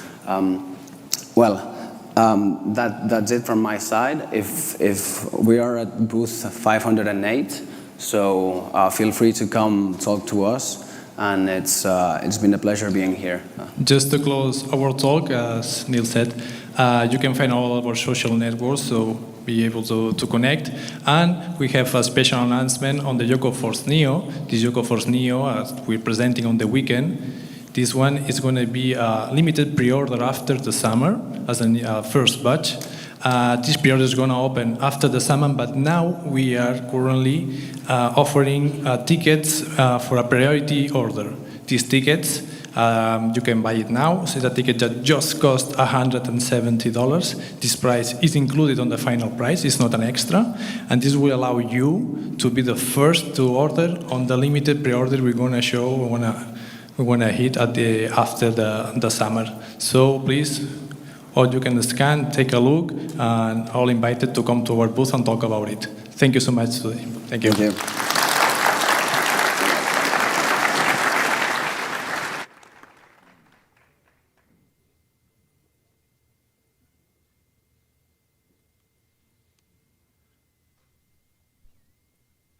For over a century, the human dream of flight has never ceased. From the early pioneers to the modern age, we always look to the sky. Today, technology has finally brought that grand dream into our world. But to truly conquer the sky, software is only half the story.Meet the CS737 Throttle Quadrant by Cockpit Simulator. Premium engineering, motorized auto throttle, and professional precision. Don't just fly, feel it.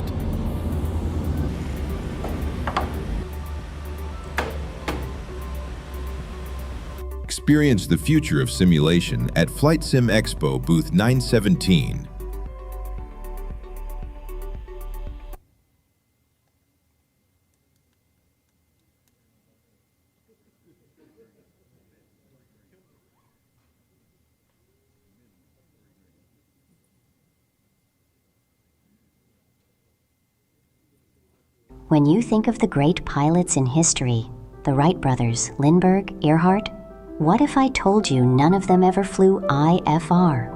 But you can fly IFR. We built the Sporty's IFR kit on Fly Shirley for anyone with X-Plane and the goal of getting sharper, seasoned instrument pilots and total beginners alike.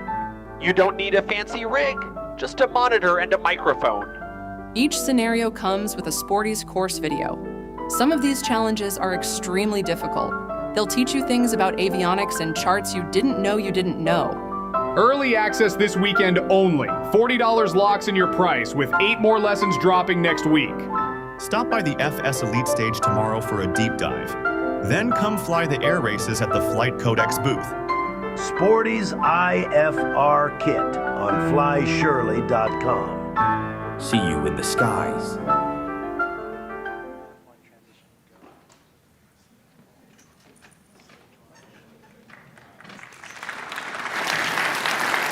Hey everyone, hope you're all having a good time. My name is Marco, this is Ben, we are from Laminar Research and we want to talk about X-Plane today. So, especially what have we been up the last 12 months? We had 9 releases in total. And 1 second, so here we go. So we had 9 releases in total and really focused on performance. We know hardware is expensive these days, so it's important to get the most out of your box. And we also improved our gateway system, added a lot of new assets for people to create awesome looking airports. And X-Plane 12 is by far our most successful release so far. I picked out 4 releases I want to talk in detail a bit. And let's start with our gateway asset update. That was in July last year.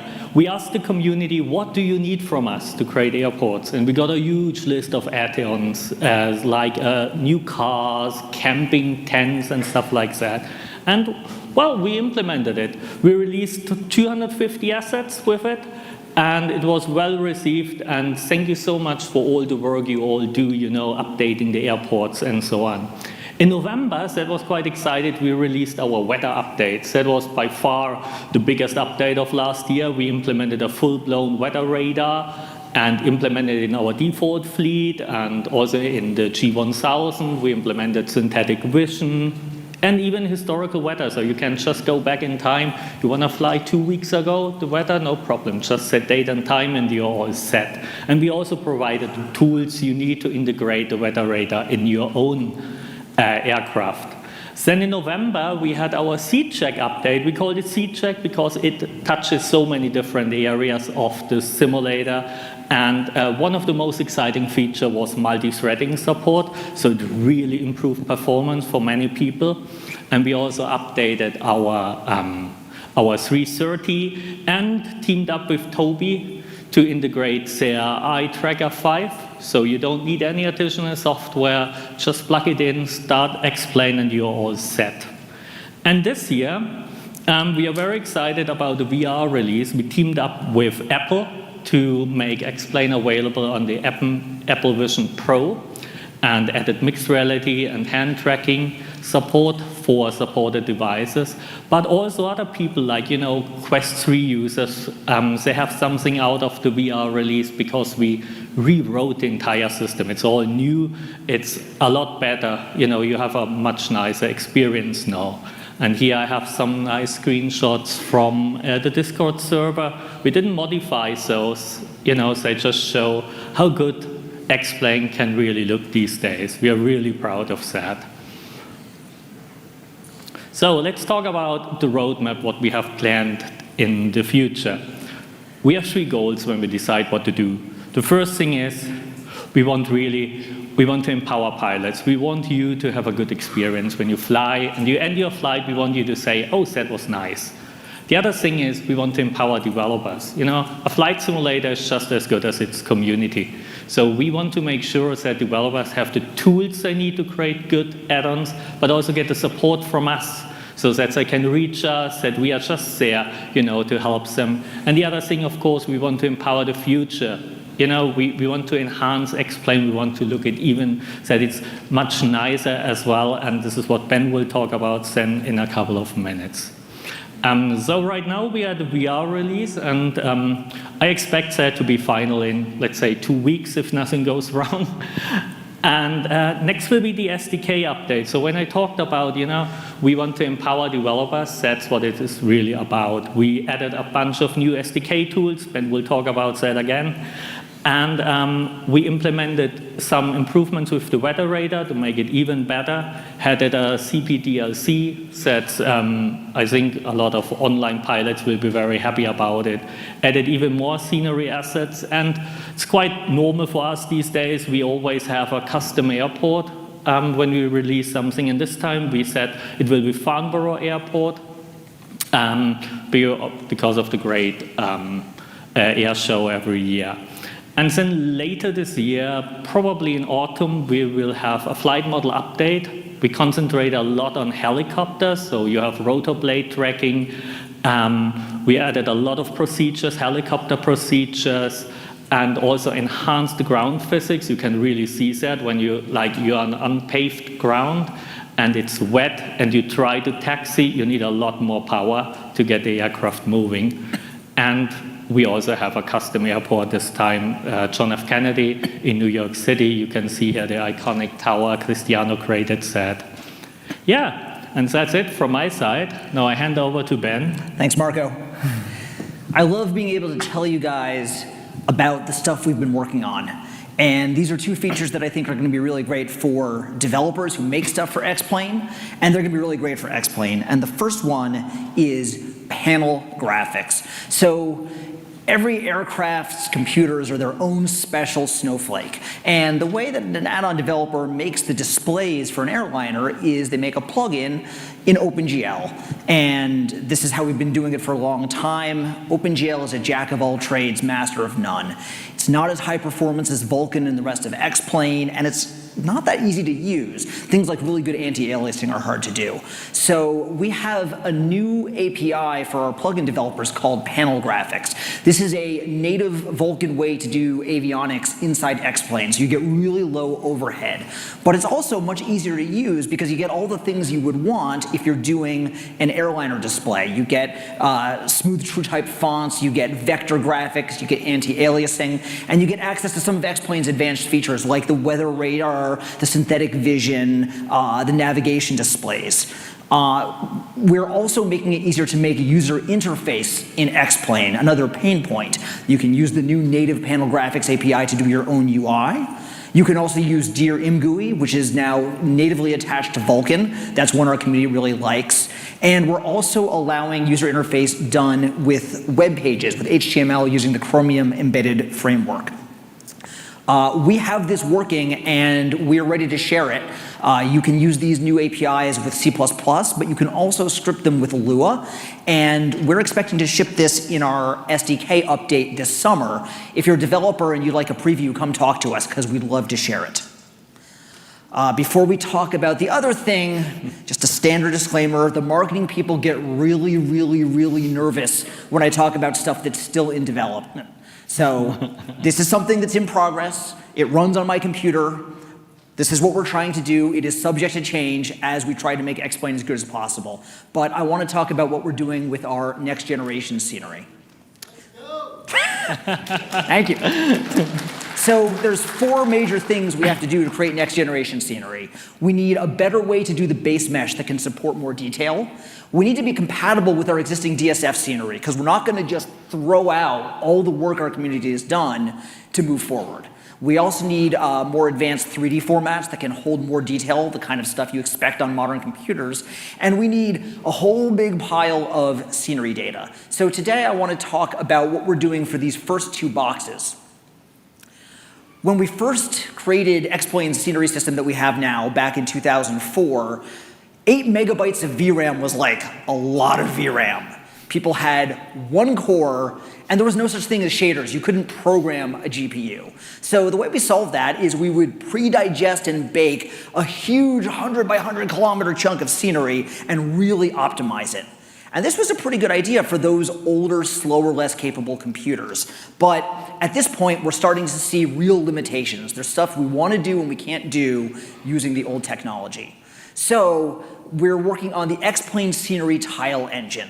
This is a tile-based, raster-based scenery engine for the terrain. And GPUs love this kind of data. They just eat it for breakfast. And it has a whole bunch of things that it can do that used to be really difficult. So let me tell you about them. First of all, let's just talk about what meshes look like. This is the Grand Canyon wireframe as we ship it today in X-Plane 12. And what you can see is there's some big triangles, there's some small triangles. We've kind of tried to use the triangles up in the craggly bits and not the flat bits. This was very clever back in 2004 when a triangle was really expensive. But it's also really dense in the foreground because it's fixed and it's pre-baked.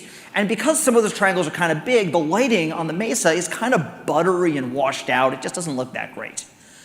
This is the new X-Plane Tile Scenery Engine doing the Grand Canyon. And what you can see is there's just a ton more detail. And that detail is really well distributed, so you get really nice sharp lighting for all the striations in the canyon. Editing meshes to create custom scenery has been a pain point. So in the old system, we would take that big chunk of scenery and pre-digest it, and if you wanted to edit that scenery, you had to redo some huge region.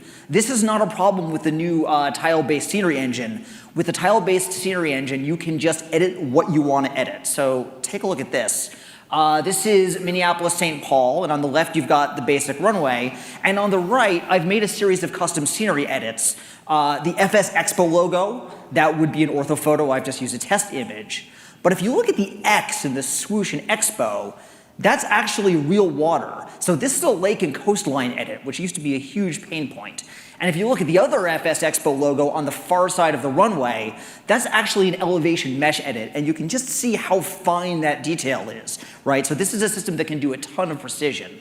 And then this is the wireframe of what's actually happening before and after. Before the custom scenery comes in, we've got this nice uniform flat mesh because airports tend to be pretty flat. And then when we bring in our custom scenery, X-Plane raises the resolution of the mesh to have enough detail to capture that really fine FS Expo detail. We also need DSF compatibility. We're not just going to throw out people's work. So this is our existing X-Plane 12 Pacific Northwest scenery as we ship today, except it is being rendered by the X-Plane scenery tile engine. So I've got a debug view so you can see the tiles. The green tiles are smaller and higher detail, and then the yellow tile is bigger, and you can see the tiles getting larger in the background. And this is what the wireframe looks like. So on the left, you can see how X-Plane works today. Big, irregular, pre-baked triangles. It was optimized and is hard to edit. And on the right, you can see the scenery tile engine running the same scenery, but with this really fine detailed mesh for high quality lighting. So we're working on this new engine, but we're going to keep DSFs working. This is the money question, right? When? And this is when marketing starts to get nervous. But our goal is to ship the X-Plane scenery tile engine in X-Plane 12 this year. That is our intention. Thank you. Because what we want to do is we want to get this into the hands of add-on makers. They've been asking us, can we edit the meshes? Can we have a faster loading orthophoto scenery system? This has been on the wish list. And we have this technology, so we want to get this into users' hands so they can have faster loading. We want to get this into developers' hands so they can make even better airports. And we want to kick the tires. We've got this engine, we want to see it work, and we want to get some miles on it so we can use it to build our next generation scenery. So we've got a bunch of stuff coming up. We've got an SDK update where we want to put out panel graphics and really unlock fast panels and easier UI. We've got the flight model update, which has improvements in virtually every system in the flight model, incredible amounts of detail and a really high fidelity simulation. And we are working on rolling out our X-Plane add-on store. We want to ship the X-Plane scenery tile engine this year. And we are also working on motion vectors and temporal anti-aliasing. That's one that people really want, and we're working on that roadmap. And we have more performance improvements that we actually have developed that we're going to ship out. So we are on the show floor. We've got an area where we're doing workshops and seminars. So please come by and talk to us. We love to talk about these kinds of things, and we really appreciate you guys supporting X-Plane. Thank you. Thank you. Bye.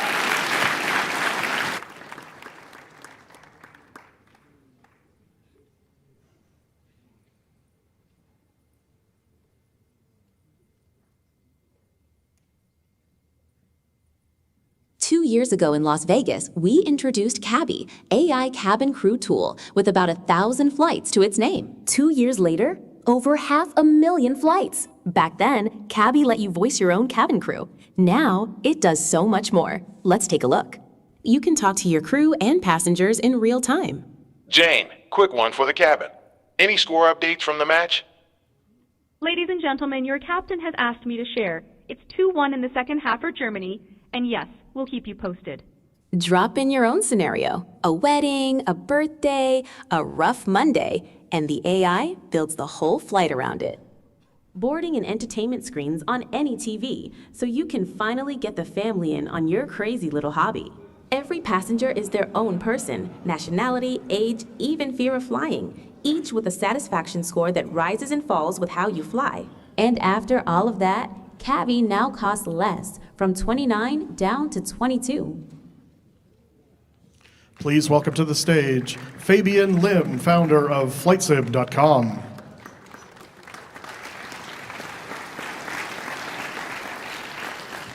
Good afternoon, everyone. My name is Fabian from FlightSim.com. This is my third FlightSim Expo, and many of you look so familiar, so thank you for supporting aviation simulation. Now, I want to share with you some new products because I have very little time. I'll go straight to say that we launched our force feedback affordable yoke in 2024, and 2 years has since passed.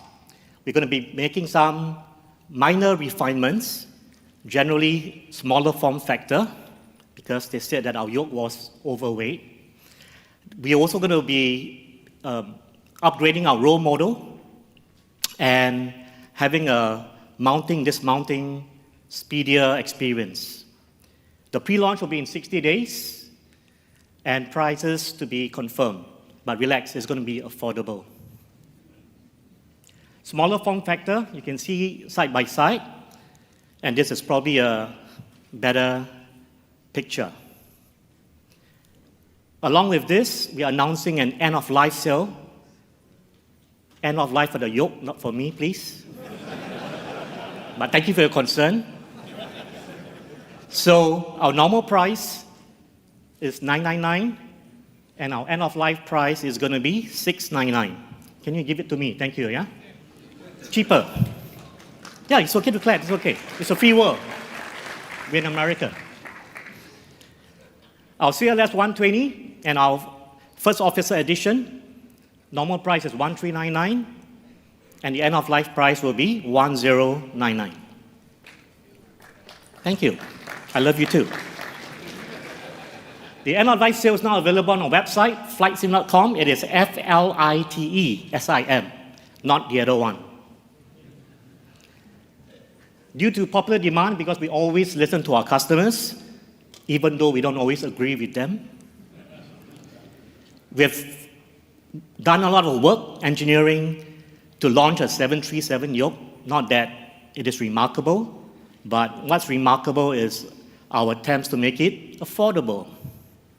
Pre-launch starts now already. It's on our website to 15 July, and estimated shipping will be 15 August.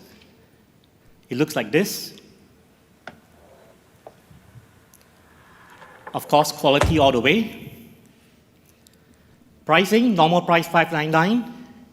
Pre-launch special, only $399. Yeah. Very proud to announce our new product targeted for the consumer market, the Cessna 172 panel. Specifications, all-round metal construction, inbuilt 3 LED panels, 5 knobs, realistic yoke shaft position. It fits all yokes, except the egg one. Requires Air Manager 5. Pre-launch available now to 15th of July. Estimated shipping also 15th of August. It looks like this. You can come to our booth to test drive it.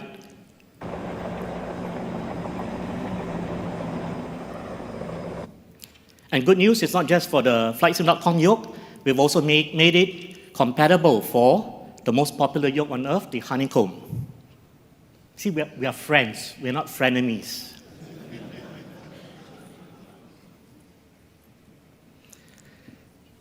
How much? I'm sure you're asking. Normal price $1,099. Pre-launch $750. Friendly.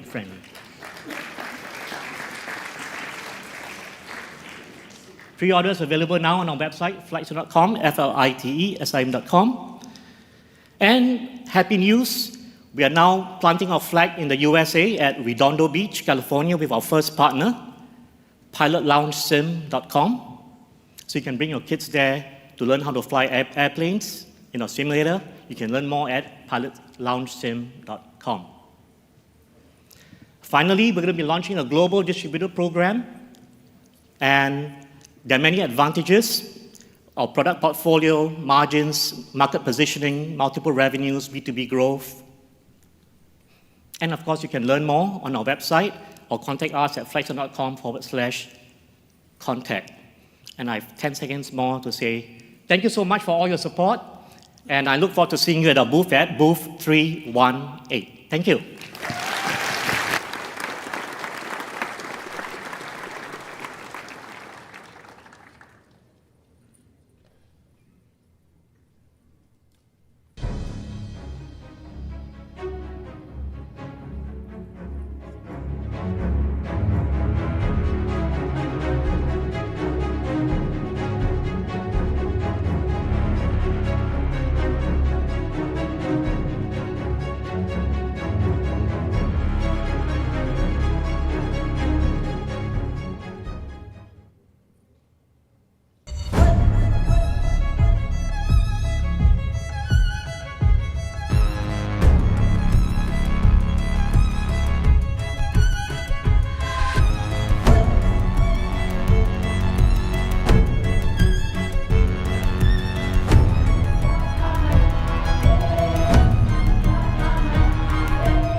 Please welcome to the stage Sean from JetCard Virtual Systems.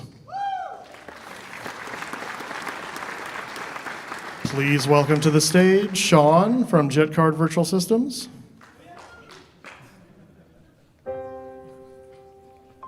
In a world where time is of the essence,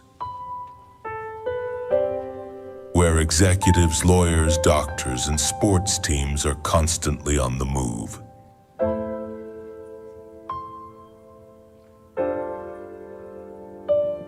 city to city,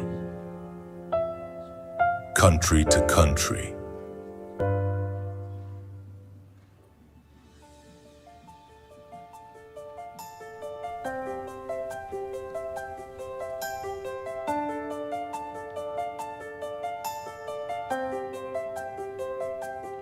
never before in Flight Simulator has there been a platform so centric on moving the virtual world's elite. The time for business aviation in the sim is here.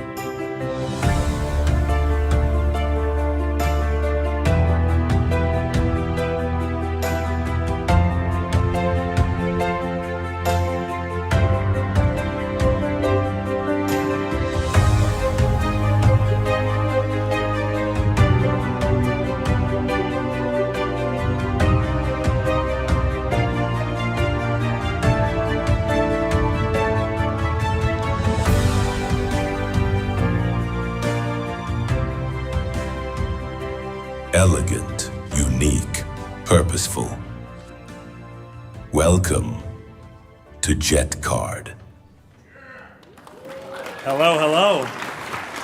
Hope you guys don't mind a quick wardrobe change, and thank you for letting me have 5 minutes of your time up here. My name is Sean Doyle, and I am the founder of JetCard.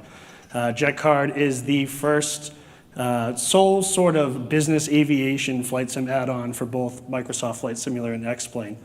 We, right now, at this current moment, have a charter board of 15,000 different flights that users who are interested in business aviation can go online, use our application, book flights, and perform real-world simulated charter operations focused explicitly on business aviation. I can't see if you're out there, Blue, but I'll give you a quick shout-out. Blue put me on the map about a month ago when we released, and I checked just before we came up on stage. We're up to 2,500 members. So big thank you to some of our streaming partners, Blue, V1 Simulations, Mustafa, our MC.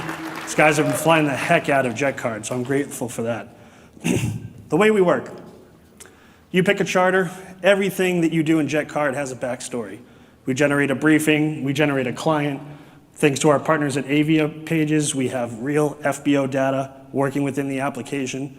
You get a full story, a full background, and a full briefing that's not just, why am I flying to Quebec today, but, or should I fly to Quebec today, but why I'm flying to Quebec today. Everything that works in JetCard, from the FBOs, the clients, all connected within our application, every phone number in the JPhone, which you'll see in a little bit, everything's interconnected to give you a narrative and a backstory into why you're flying. I want you to pay close attention to Miles and Rachel here on the sheet, on the screen rather, from Signature Flight Services. They're going to show us a cool feature in a little bit. How do we use JetCard? It's kind of three options. You can freelance. It's sort of our sandbox version of flying. Deadhead to an airplane location, pick up a charter off the board, whisk away somebody to a ski trip in Aspen, fly a billionaire to meet their super yacht in Mallorca. Sort of the choice is yours. From there, we allow people to build operators online. This is a living ecosystem of, right now, 2,500 pilots and 350 companies competing for different charters on the board. Some players are owners. Some players are human pilots flying for human owners. Sort of the choice is yours. The beauty of this is you can start from just doing a handful of charters and work your way up to aircraft ownership, buying bases, hiring actual human pilots, and pulling together, excuse me, and pulling together really unique and interesting communities within a VA structure. I only have 27 seconds, so I gotta be quick here. My absolute favorite feature, live event charters. So for the first time ever, when the Red Sox play the Yankees and they need to fly to the Bronx, that shows up on the board the morning before the game. Tonight, after my girlfriend disgustingly looks at me after a 999 challenge at Target Field on the way home. The twins fly, oops, I'm on the wrong slide.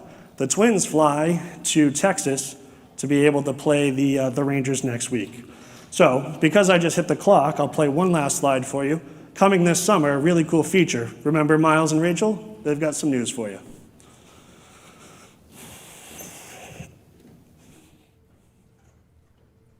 All right, before takeoff checklist, anti-collision lights are on, seatbelt sign is on, transponder set, flight director set to nav. Oh, hello? Hey, Captain. It's Rachel at Signature Fort Lauderdale. I just noticed you're taxiing out, but are you aware you left your client's catering here? Yeah, damn it, I definitely forgot to call you about the catering, didn't I? Hello? Hey man, are you kidding me? Niles just said you left the food at the FBO. He's super pissed.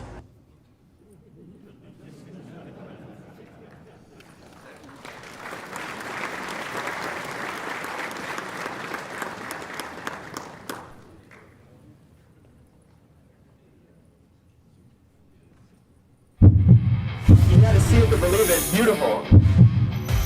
I'm really emotional. I forget that I'm at CES. Go out there and get one of these and try it for yourself, man. I'm telling you, this is good. I don't work for them. Yeah, it's pretty impressive. It's amazing. The reality of the graphics are amazing.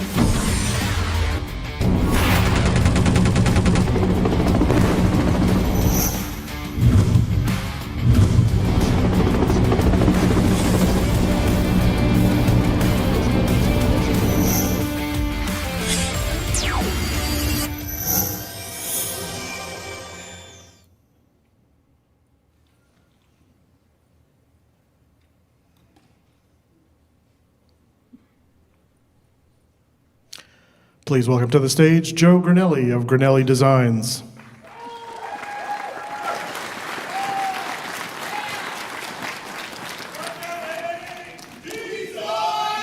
Good morning, St. Paul! Welcome to Flight Sim Expo. My name is Joe Grinnelli, CEO of Grinnelli Designs, and I am incredibly proud to be here with you today. My name is Joe Grinnelli, and I am incredibly proud to be here with you today. Aren't we thrilled? Grinnelli Designs is a flight simulation studio specializing in DCS world, focused on building immersive, high-quality combat experiences that bring aviation history to life. The F-100 Super Sabre is our first official DCS world module. It represents years of research, development, testing, and passion from a team that truly loves flight simulation. The Super Sabre comes from an era of aviation where pilots were pushing into new territory, flying faster, lower, and closer to the edge than ever before. Our goal is to bring the Super Sabre to life in a way that captures the character of the aircraft, the spirit of the era, the challenges faced by the pilots that flew it. This year, we wanted to turn that experience into something people could actually step into. The Grinnelli Designs Combat Arena, a live mission environment where virtual pilots can jump right into the fight right here at Flight Sim Expo. Throughout the weekend, the Combat Arena will feature 4 pilot stations, live missions, head-to-head dogfighting, and special effects that bring the action off the screen and onto the expo floor. The call is going out to all attendees. Visit the Grinnelli Designs booth, sign up for a sortie, and enter the fight. Thanks to our sponsors, Wind Control and Next Level Racing, you will be experiencing the battle with the industry's best equipment. I also want to thank my team and my family. This module would not have been possible without their support, dedication, and belief in what we are building. The F-100 Super Sabre has been an enormous journey for our entire team, and we cannot wait for everyone to finally get their hands on it. And with that said, I am extremely proud to announce that today, the DCS World F-100D Super Sabre by Grinnelli Designs is live right now.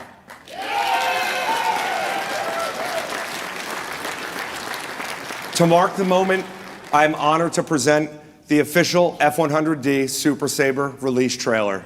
Thank you.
Please welcome to the stage VA Systems. I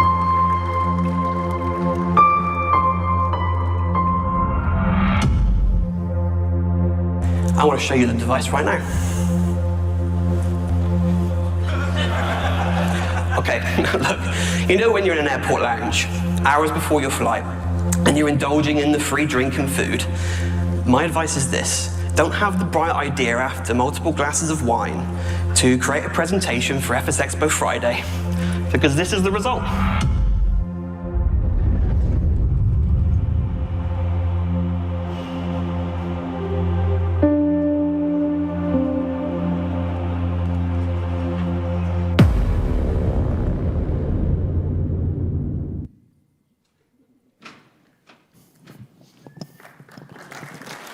Hello.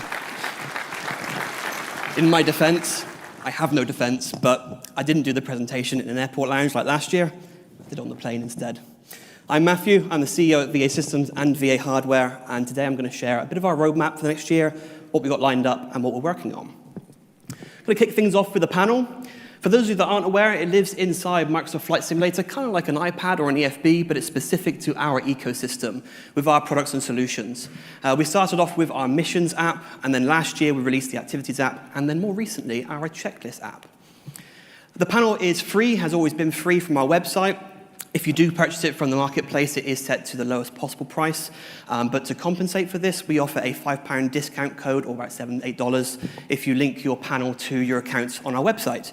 And that also takes place even if you get it for free from our website. So you either get your money back or you've got $7 in your pocket, so win-win. So far, we have 612 activity products. There's about 120 airlines and 120 airports that make up those. They refresh every winter and summer, so about every 6 months. We also have 1,000 mission products and now one lonely checklist product. And moving on to the checklist app itself, these are packaged per aircraft family, with our first being the Airbus A320 family checklist. It has state management, so if you are using the panel throughout your flight, open, closing, it will remember where you got to, the last item you've had, and you can continue where you left off. Again, it lives inside the simulator rather than using something outside, and it works on both PC and Xbox. Coming up in future, we're going to be adding a toggleable audio system. I quite like that word, toggleable. So if you want, you can get the checklist item callouts, and then you can respond to them yourself. We're also going to be adding abnormal checklists and flows very soon, and we're also working on a custom checklist feature, so if you want to build your own, you can do that using our dashboard software, and you can sync it down into the panel directly inside the sim. Moving on to the Explorer, which is our move to cloud-based applications. Our Explorer was originally designed to be a search tool with various filters and controls to make it easier to find flight schedules. And by integrating with SimBrief from Navigraph, you're able to very quickly dispatch your chosen flight to generate a route to then sync it with your aircraft. We've been listening to the feedback and learning a lot around how many of you like to find flights to fly and how you like to get inspired. And we've learned that there are many different ways in which you'd like to see these types of products in use. And so for this reason, we are overhauling the platform to provide many different ways to find the data you want. And a bit of an example here, so we're going to be having ways where you can search by route, by airlines, airports, aircraft, regions, and adding our own dispatcher solution, as well as itineraries and some live ops thrown into the mix as well. So part of this overhaul is the addition of profiles, whether that's the airline profile, an airport profile, etc. On each, you'll be given lots of options to find schedules. For example, browse by route, by fleet, hubs, as you can see here with Delta Airlines on the screen. We also have things like roll the dice for something random, so if you really have no idea what you want to do, just roll the dice, and it'll give you some ideas. Or get recommendations based on what other people are doing who may do things similar to you. We'll also be adding map views as well, so traditionally with our platform it's been a bit more sort of a table list of information, because we're going to be adding a more visual way to find routes for those of you that like that sort of way of finding information. But like before, we will have powerful filter tools. This is designed to make it as easy as possible to find exactly what you want, instead of using tools that aren't designed for the simmer. Moving on to VA hardware. 1 year ago, we announced our first hardware product, the Mini Flight Data Display. And today we are reintroducing it and bringing it up to date with where we've got to with it and what is coming next. We've had a lot of feedback. We had a lot of people come up to us in the booth last year talking about the things they'd love it to do, asking if it's going to do A, B, and C, and so we're taking all that on board. So there's a few things that are staying the same, which is the design itself. It's still USB-C powered, it has an LCD screen, several different colors, and it's Wi-Fi enabled, so if you want to take it around with you and have it hotspot off your phone, you can do so. So what's changing? We have 3 different tracking options. You can track simulator flights, live flights, or you can do a combination of the 2. After our announcement, many of you came to our booth asking if it would work with the sim. This was always our intention as a later phase, as we focused on the live flight functionality. But due to the amount of requests we had from all of you, we're going to make it available from day 1, and it will work on Xbox as well, courtesy of the VA Systems panel. The live flight tracking remains the same, but since our announcement, we have built a powerful timetable tool to make it easy to find the flights that you want to track on the device. Our dashboard software is complete and can show you it now on the screen. So it starts off with a pairing system, so when you do receive the device, it'll have a code on the screen. You can add that onto your account, and that device will be forever yours. We have lots of data points available to display as well, based on the phase of flight, instead of restricting you to the same information throughout. So you can see there, you can choose your phase, and you have the 8 slots available, so you can customize it to show exactly what you want it to show. And you can also customize the refresh rates of the flights as well. So when it's on ground, you can have it refreshing more often rather than it's in the air, for example. And when using the live flight mode, you can easily find a future dated flight that you want to automatically track as soon as it becomes alive. So come to our booth so we can show you this solution in action. And to all of our customers that have pre-ordered, thank you for your patience. and we can't wait to have this product in your hands very, very soon. Moving on to the finale, and probably the thing that you care most about, especially if you've seen us on the stage last year, the LEGO giveaway. This is our 3rd consecutive year of doing the LEGO giveaway. The first year we gave away the LEGO Concorde. We ended up giving 2 of them away. Wasn't intentional. I bought 2 by accident because I'm an idiot. So we gave away 2. Last year we gave away the shuttle carrier aircraft, and the picture of it there from the winner who built it and sent it to us. Do we have any of our winners here previously? No? Okay, and this year, where is the picture? Oh, okay. The Pan Am DC-3. And we're doing 2 of them, intentionally this time. 2 Pan Am DC-3s. It's going to be 2 separate giveaways. You can enter both of them. There'll be one on the Saturday, one on the Sunday. All you've got to do is come to our booth on either or both of the days and scan the QR code to enter yourself into the draw. The giveaway will be at 4 p.m. on the Saturday and 2 p.m. on the Sunday. If you're not there when your name is called out, we will find someone else's name to call out until it eventually goes. So make sure you remember those times if you are going to enter. But thank you so much. I hope you have a fantastic show. Please come by our booth, have a look at our products, talk to us, and VA Systems. It's in the data. Yeah, thank you.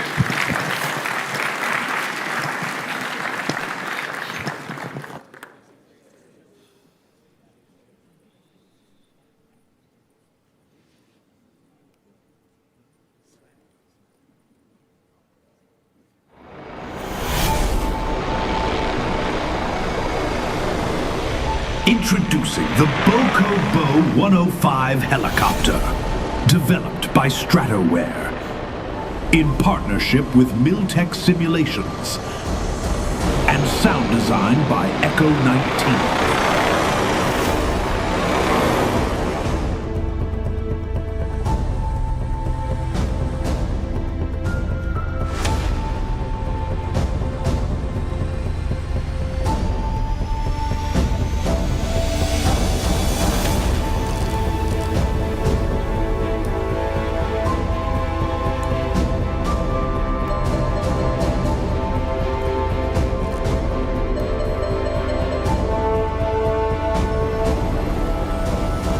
The Bo 105, now available for Microsoft Flight Simulator 2024.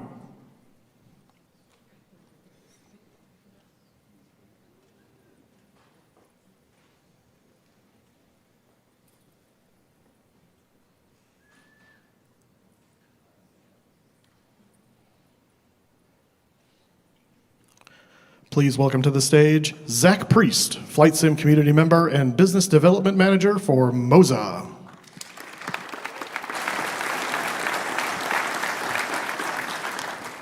All right, good afternoon, everybody. Welcome to FS Expo 2026. Today, from MOZA, we're officially excited to showcase the next evolution of our flight ecosystem. Over the past year, we've continued expanding our vision of creating immersive, realistic, and accessible flight simulation hardware for pilots of every discipline.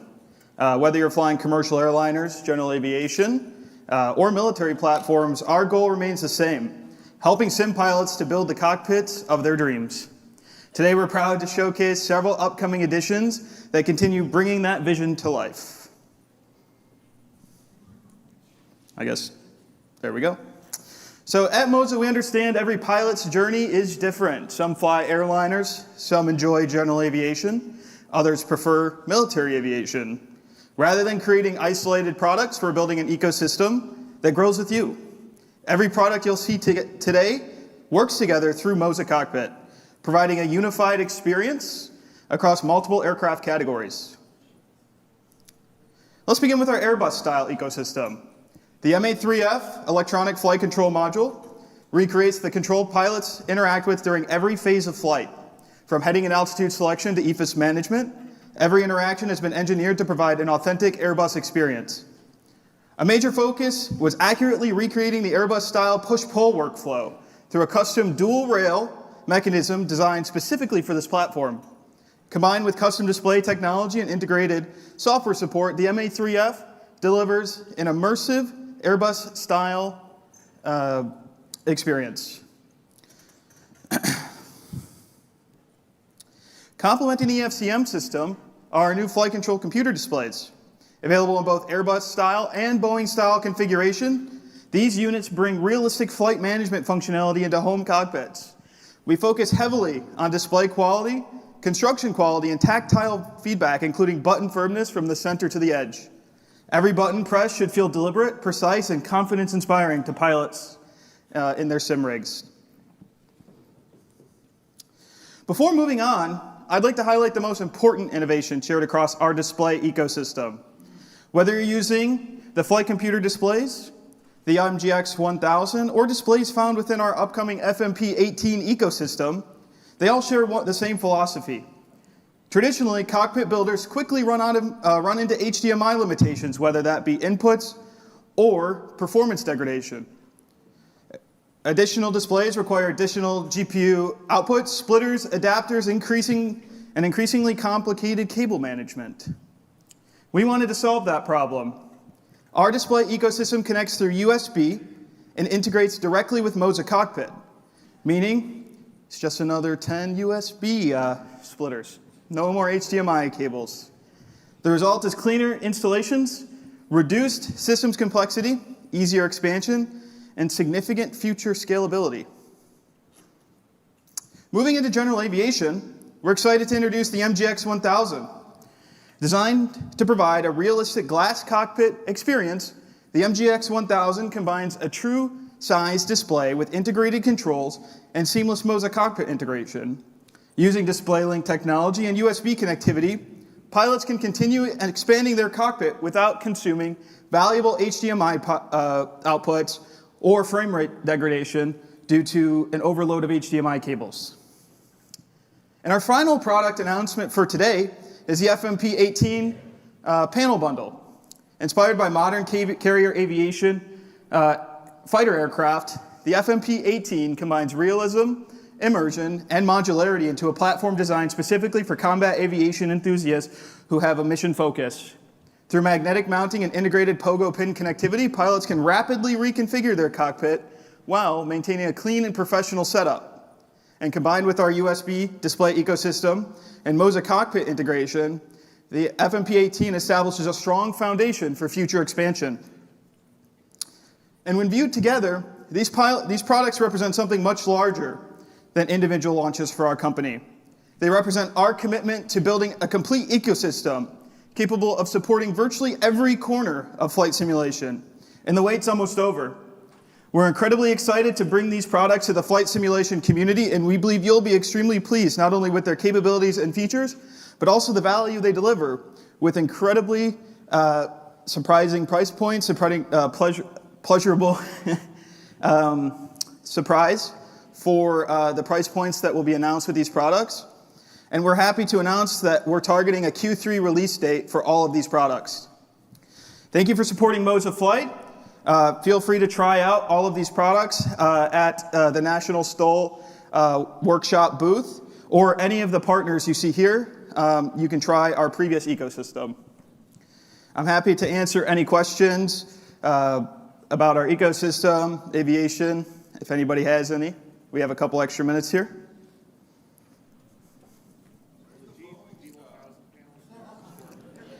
I'm sorry?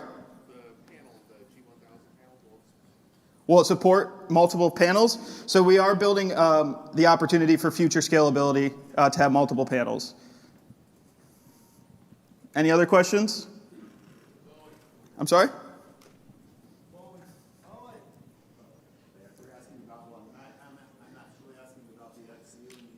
Okay. Sure.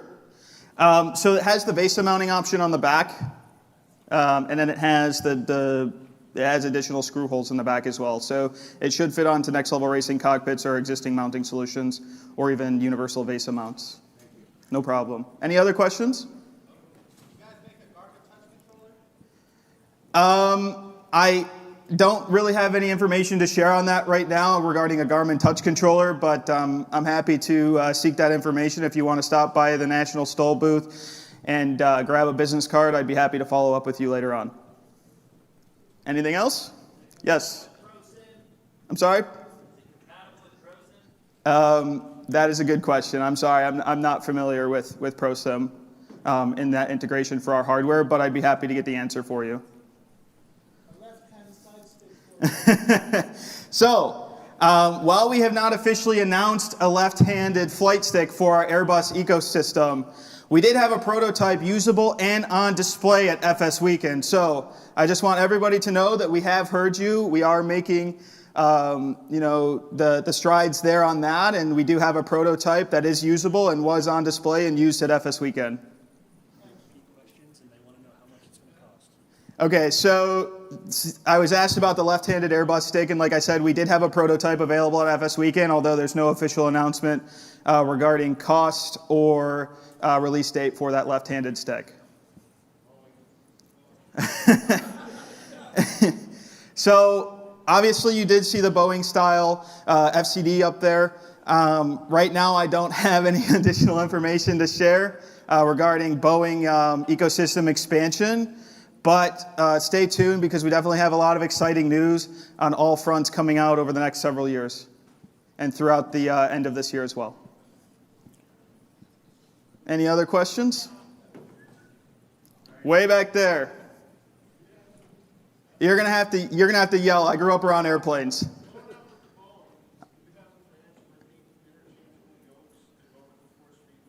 So we do have the MFY Pro yoke. So he asked regarding interchangeable yokes for our AY210 yoke system. So we do have the MFY Pro yoke, which is available to test at the National Stoll Workshop booth. So that's the first iteration of what we're putting into interchangeable yokes. That one has a screen on it where you can simulate essentially what many of you would understand as dual G5s on the screen. You can adjust profiles via the screen. You can display checklists on the screen. So if that's an indication of where our priorities are, I hope that answers your question there. Again, I can't answer any questions about future roadmap right now in terms of Boeing-style products, but we are looking to expand our ecosystem quite dramatically over the next couple of years. Are there any other questions I can answer? Yes, sir? So being that Wind Control pretty much has that stuff up there, what's going to be the difference between y'all's in quality and pricing? Good question. So he's asking regarding the competition on the market right now. I could tell you that one big thing we focus on is user experience.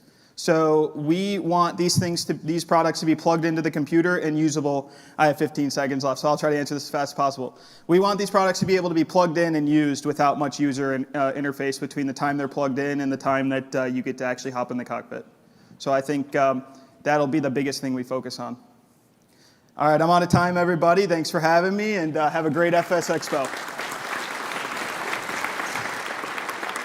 All right, an impromptu Q&A that we hadn't planned for. So just a reminder to all the other developers that we don't want to do that too often because we're live streaming this and we can't pick up the audience. So anyway, we are about to go and take another break. You may have noticed I haven't had to pull anybody off the stage yet. We're actually ahead of schedule.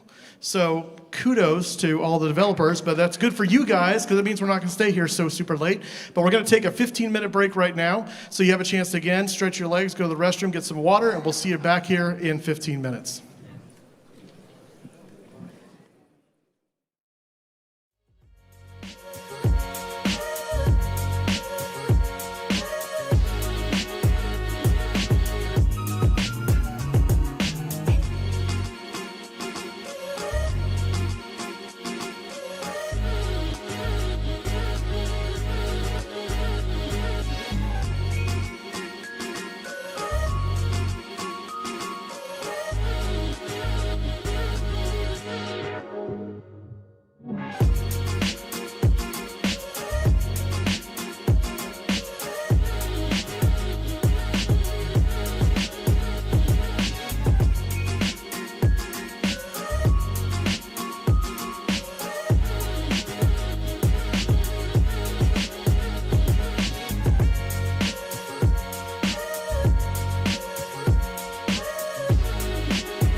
from SoFly.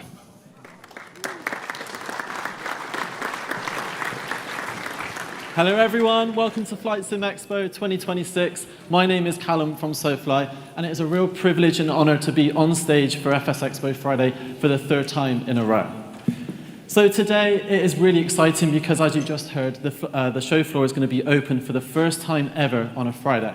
So please do stop by booth 414 to check out the SoFly physical collection, which includes our Captain's USB bundles, which offer amazing savings, our Aircraft Checklist Pro booklet, and also our game cases where some of our premium software is included as free gifts, including our recently released Aerotone.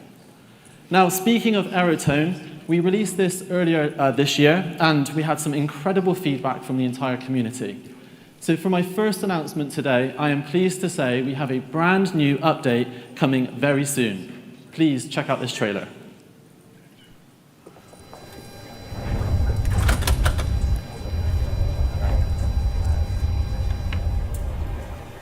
We're excited to share more news about a new update coming to Aerotone later this year.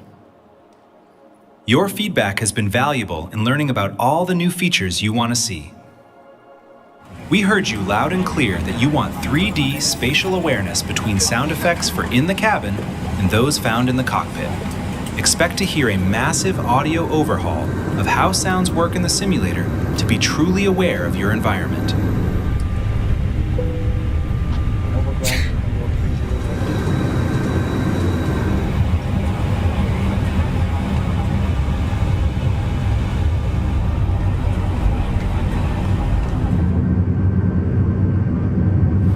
Aircraft audio effects will also be part of the update, such as dynamic rain hitting the cockpit, which will vary depending on the weather conditions.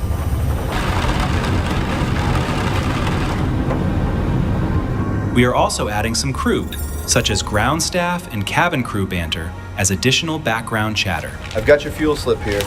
Have a good flight. You should see what the cabin looks like. Some of those passengers are feral. I guess they don't call it the Disney Express for no reason. I need to hide here. The girl in the galley just got so mad at me for not putting the bread oven on. She's raging.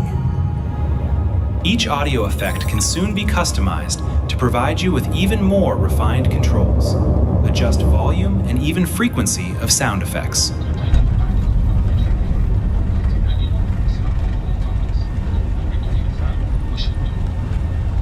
This is just a taste of what's to come in the next major update for Aerotone. Thanks for watching.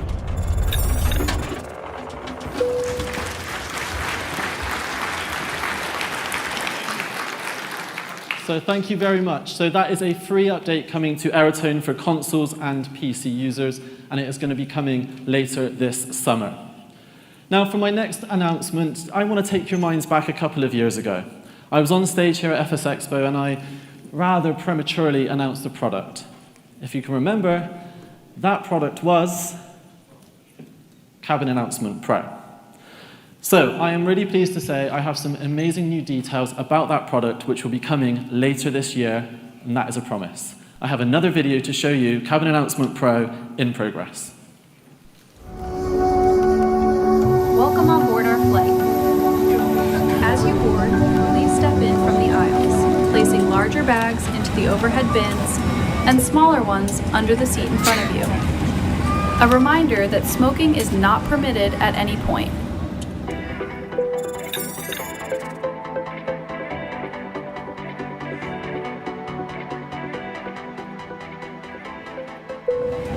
Cabin crew, please prepare doors for departure and cross-check.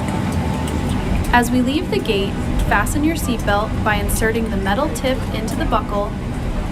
Smoking, vaping, the use of e-cigarettes, or any smokeless product, including chewing tobacco, is not allowed on any Delta flight. Before takeoff, bring your seat to its upright position and stow your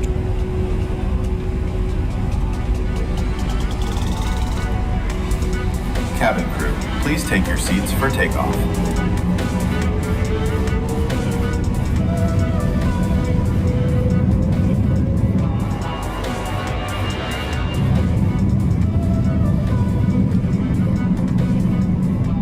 We will shortly be passing through the cabin with our in-flight service, offering a range of drinks and snacks. We have encountered some rough air, and the captain has found it necessary to turn on the fasten seatbelt sign. This is your captain speaking. We're just a few miles away from beginning our descent. On behalf of myself and the whole crew, thank you for choosing to fly with us. As we are flying in the hours of darkness, we will be turning off the cabin lights.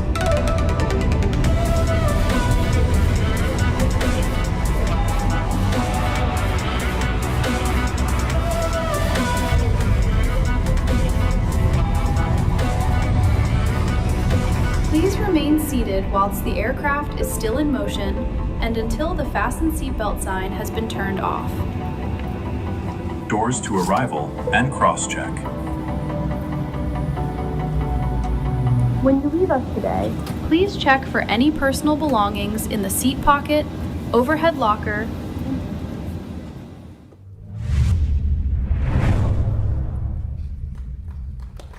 We have a very special passenger here today.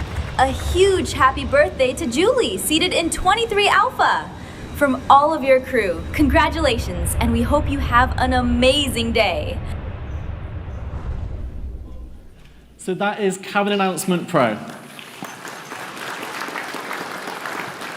So I just want to take you through some of the things you saw in the trailer today. So manual mode, do what you like, the announcements are yours, play them at your whimsy. Then we also have automatic mode as well. Automatic mode will dynamically take your SimBrief flight plan and assign an airline based on that, as well as an accent. That accent will then also be chosen to then give dynamic announcements throughout the flight, including watching out for turbulence, time of day, weather, and so forth. We also have a powerful in-sim panel as well, and it also enables you to do ad hoc announcements from celebrations, such as the happy birthday one, and also go-around announcements as well. It will be global ready, regionalized accents depending on your airline, and there will be a multiple variation of accents for both cabin crew and for the pilots as well. And it will be ready for your favorite airline in both Microsoft Flight Sim 2020 and 2024 for both PC and our console users as well. Just a few more things. We have power to use, so there's going to be plenty of options within the toolbar itself. Play and stop announcements at any time, and also customize options too. We will have more information on all of the airlines that we'll be including, as well as what you can do to customize your experience further down the line. We'll have more information in the next coming few weeks. And as for pricing, we are committing to that no subscription promise that we promised all those years ago, because we want to make sure that this is accessible to as many people as possible as a one-time purchase. And then finally, as for that, thank you. As for that release, I don't have a firm commitment just yet, but I am promising that it will come this year for both PC and our console users as well.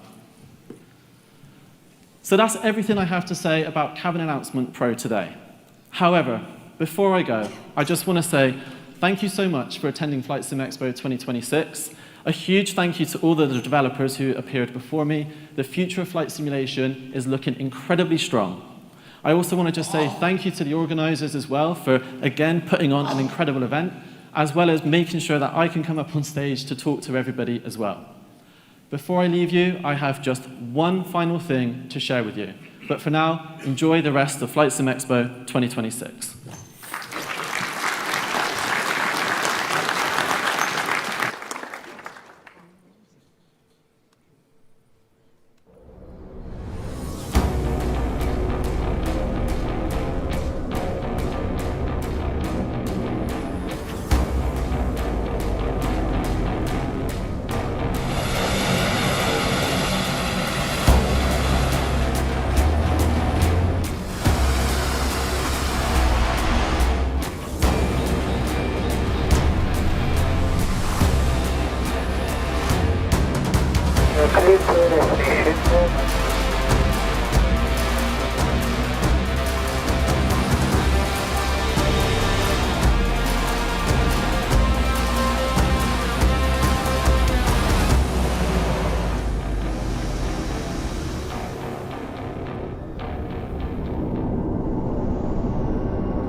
Hi, Flight Simmers here and around the world.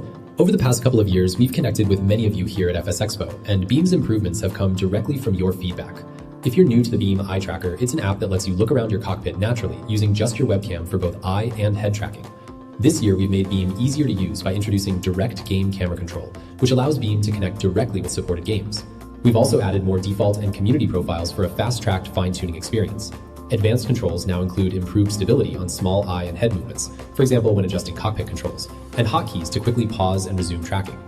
We're excited to announce that Linux is now in private beta, with both Linux and macOS support on the way, something our X-Plane pilots have been asking for. Beam is designed for regular RGB webcams, and our community has had success with a wide variety of cameras, including infrared and high FPS setups at affordable prices. And finally, we've saved our biggest announcement for last. We're thrilled to share that the Beam eye tracker is coming natively to Microsoft Flight Simulator in Sim Update 6 with official UI support. If you're at FS Expo, come try Beam at the National Stoll and MOZA booth, including live demos with webcams running at 100 FPS. If you're watching from home, try Beam risk-free right now at beamitracker.com. Thanks for all your feedback and support, and enjoy FS Expo. Please welcome to the stage Nikki from Meridian.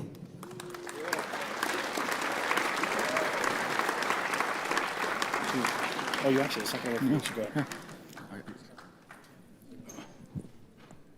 Hello, everyone. I think before we start, we should give Callum an extra round of applause because what he does for this community is absolutely amazing. So let's do it. All right. But we better get started because I don't want to run over again like last year. All right, so hello, FS Expo. It's honestly an amazing honor to be in a room with over 2,000 dedicated flight simmers. Because nowhere else on Earth can somebody spend $4,000 building a home cockpit and still say, yeah, but I'm trying to keep this hobby affordable. And honestly, that's why I love this community. Your pilots, your tinkers, your builders, your cockpit nerds, your home sim engineers, armchair captains, VFR weekend warriors, combat sim fanatics, and people who spend more time configuring control profiles than most people spend on learning a second language. And that matters, because flight simulation hardware is not just plastic on a desk. When it's done right, it becomes part of the aircraft. It disappears into the experience. It lets you stop thinking about hardware and start thinking like a pilot. And that's always been the goal. I've been part of this community for a long time. I helped build products that many of you have used, loved, modified, repaired, probably cursed at, but hopefully also enjoyed. Meridian is about taking everything that I've learned through the years, everything this community has asked for, everything that was missing, and building the next generation in flight sim hardware, from the ground up and beyond. Today we're going to show you 3 things. First, where Meridian's going with yokes and throttles. 2, where we are going, let me try that again, how we're going to make serious flight sim hardware more accessible across both PC, Xbox, and other consoles. And third, why collaboration with the community, with developers, with partners, and the wider industry is the only way we can move this category forward. So with that said, welcome on board. Let's start with the Horizon Plus and the Latitude Plus. When we started designing these products, the question was not, how can we make another yoke or another throttle? The question was, what would this category look like if we stopped accepting the limitation that everybody's gotten used to?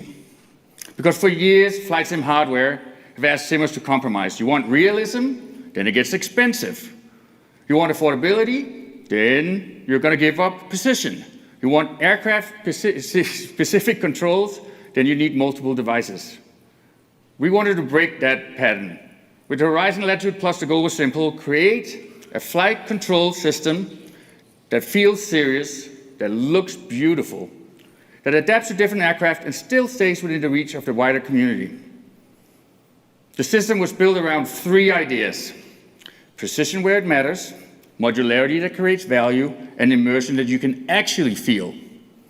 And instead of me standing here trying to explain every detail, I'll rather show you. Or not? Hey there. So instead of doing some fancy video with renderings and stuff, which you see so many of, I'd rather show you what's here for you tomorrow and tonight, I guess, for you to try out. So Horizon and Latitude Plus, this is the GA configuration. It's beautiful, trust me. So multi-engine currently. So master, avionics, light switches, your quick release yoke, which you're going to hear much more about why it is and what you can do with that later. dual vibration, both linear and vibration haptics, 2 ignition switches with spring loading, and then this beautiful avionics panel. So thanks, Sebastian, for setting it up. You'll find out later in the presentation who that is. And then you have your audio panel, your comm panel, and your autopilot, plus all your engine gauges and warning light panel. The gear lever is 2-position gear lever with lock, and then parking brake, trim wheel, and your dual throttles for multi-engine aircraft. There it is. Come down, try it, but let's take a look at the next one. Over here we have the Boeing setup. So instead of master and avionics switches, you have the main panel and lower DU switches. The light switches have been switched over to show commercial airliners. And then on the left side, instead of ignition switches, you have a full hybrid EFIS panel. Then if you go over to the throttle unit, beautiful, isn't it?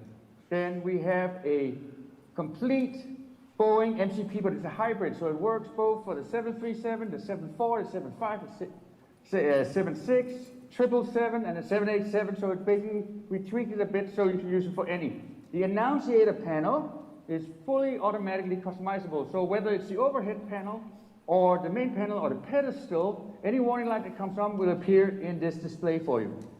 Then the throttles, full flat lever, detents, exactly like the real one. That can be exchanged between different Boeing aircraft.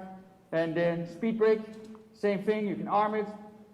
And then throttle levers with full axis thrust reversers. So I can't wait to see you down here. I bet you have a lot more questions, and I'll be right here to answer them all for you. So see you soon.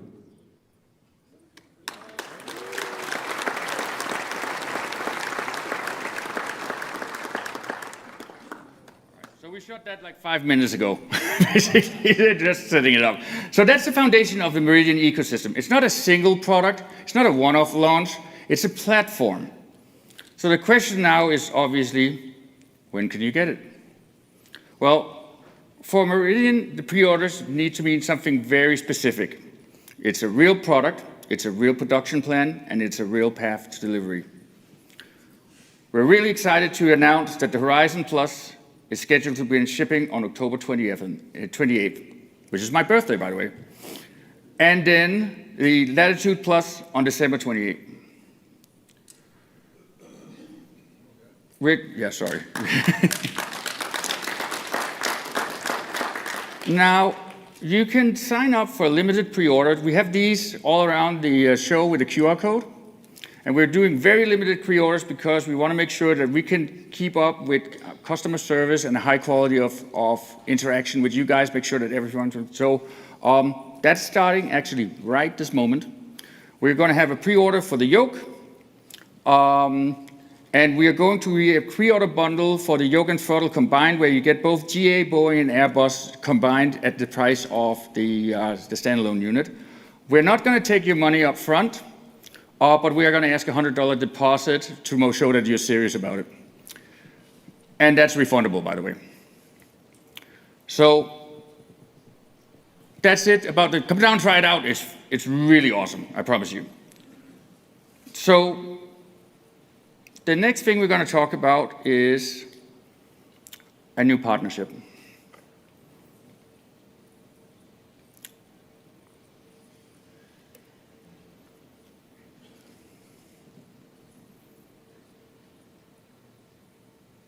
No? Gotta do something here. I know.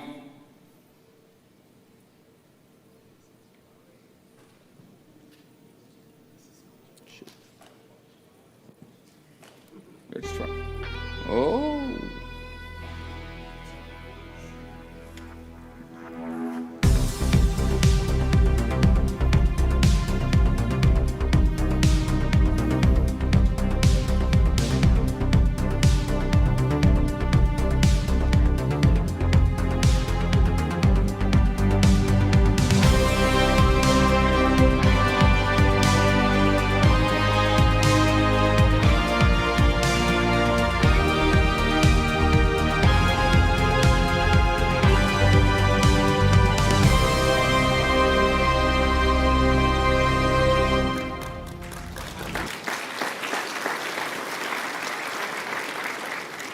So I'm really excited to tell you about a new partnership that we have with PowerA.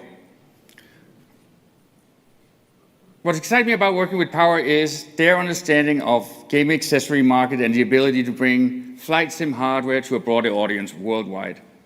Meridian brings the deep simulation experience and enthusiast-driven product design. PowerA brings gaming expertise, global retail reach, consumer accessibility, and decades of experience delivering high-quality gaming accessories to players around the world. Together, we believe that we can help more players experience authentic flight controls in a way that feels approachable, familiar, and exciting. And that leads directly to the DirectX flight deck, the wireless flight deck that you just saw. The Project X-Ray was designed to simplify the setup experience into more familiar form factors and still deliver immersion and control that makes flight simulation special. It's a versatile flight system that delivers both aircraft, helicopter experiences, and featuring quick-shop models and flaps, throttles, faceplates that makes it a handheld full flight deck. The first controllers for you to test out are available at the booth, so I hope you come down and give it a good try. It's a really cool new way of flying when, you're a couch potato and just want to casually fly with your friends. So that's what the Meridian and PowerA relationship is about, building hardware that respects the passion of the community while helping more people experience the depth, immersion, and excitement that makes flight simulation so special. We really, sorry, something just came up on the screen. We really appreciate our partnership at Microsoft and the Project X-Ray is still in active development at Xbox and Microsoft, but it's going to be available fairly soon. I just can't give you the exact date right now. So that brings us to rudder pedals. Now, rudder pedals is a funny thing because they sound simple until you actually try to design them properly. 2 pedals, left and right, toe brakes, how hard can it be? But then you realize everybody wants something different. And somebody in the back always asks, can I use them barefoot? No. But rudder pedals matter because they're the one thing that really makes you feel connected to the aircraft. They control the part of flying that separates smooth pilots from people who look like they're escaping a crime scene. Rudder pedals are about feeling the connection with the aircraft, and no set of rudder pedals have achieved that so far, and at least not in my experience. And so I've designed a pair of rudder pedals with a cable and pulley system that's quiet, that's more compact, and where you really feel that you're connected to the aircraft, that you're connected to the actual rudder and not just some spring-loaded stuff. So it's going to be 25% smaller than what I previously designed. It's going to be 50% quieter, and it's going to feature our new Quantum Leap 16-bit TMR sensor, tunnel magnetoresistance sensors, that is literally the next generation. It's far beyond what Hall effect sensors can provide in precision. And so this is the Longitude Plus. I hope.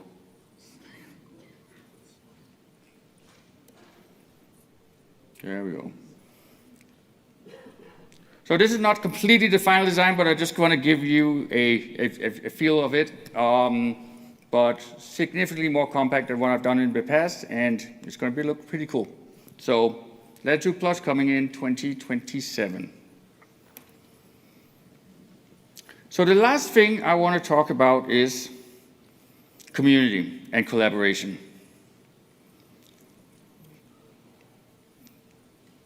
Oh, shoot. I have to go back one, sorry.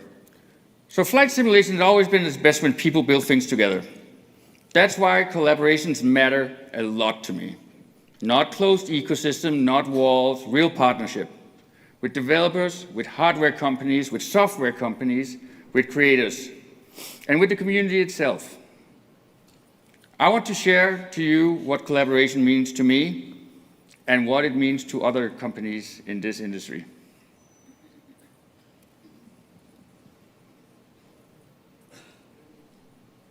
One more. Hi there, Edson with Parallel 42. It's a family affair here at Flight Sim Expo 2026. I've got my dog, I've got my dad. I didn't quite mention that in order of importance, I promise. This is my dad and this is my dog. We're excited about family. We're excited about the community. The community is a family. Hardware developers, software developers, utility developers, any developer. We should all work together to make this a better hobby for everyone. And we're excited to be a part of that at Parallel 42. Well, I got thanked for this venue to be so kindful and be so grateful to see my son, a person that's really grown up to be what he is today. Hi guys, Sebastian here from MobiFlight. Unfortunately, I could not make it to FS Expo this year, but I'm very excited to share this message now with you via video. MobiFlight is partnering with Meridian, and we've known Nicky for a long time, and we truly appreciate his passion for flight simming in general, and especially also the community that is involved.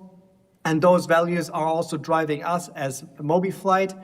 So we believe we're a perfect fit as a software development partner, and we're very much looking forward to collaborating with Nicky's team on all the cool new stuff that's gonna come up.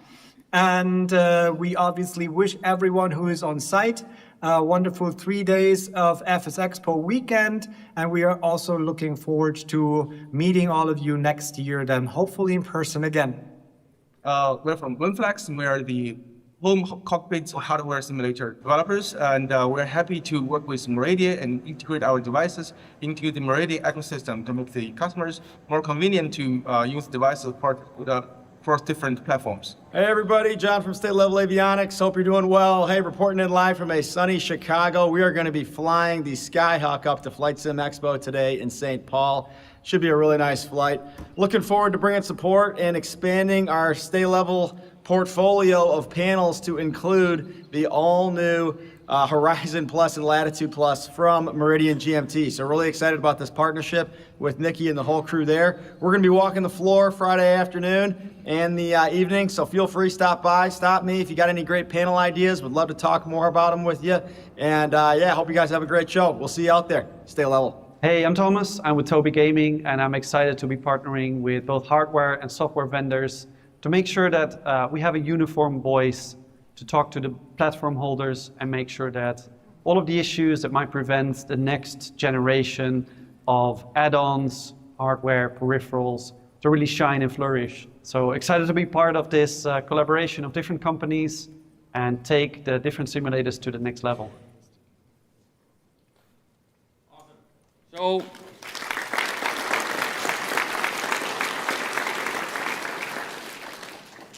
So Meridian is not just about making one brand. It's about bringing a lot together and doing something where you can easily integrate different. You don't have to build special stuff, and that everything just works, collaborates with each other. And we, both on the software and the hardware side, work hard to make it just a seamless experience for you, and you get, as one system.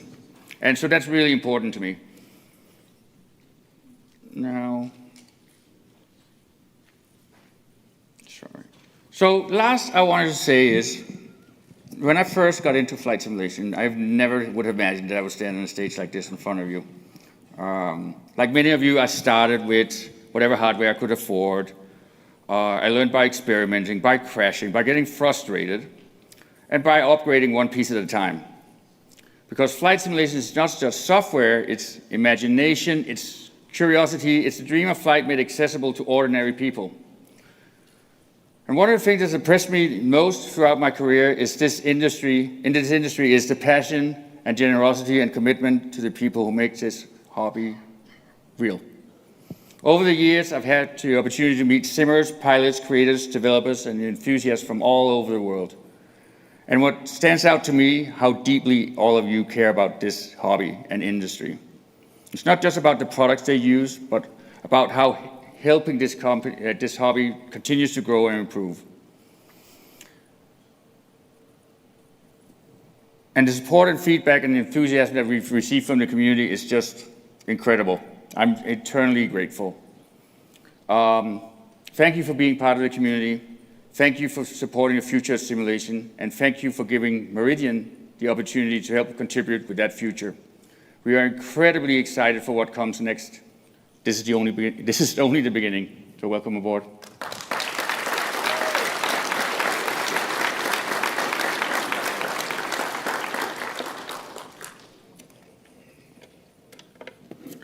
See you down there, right? Thank you.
Please welcome to the stage Jorg, Marciel, and Seb from Microsoft Flight Simulator.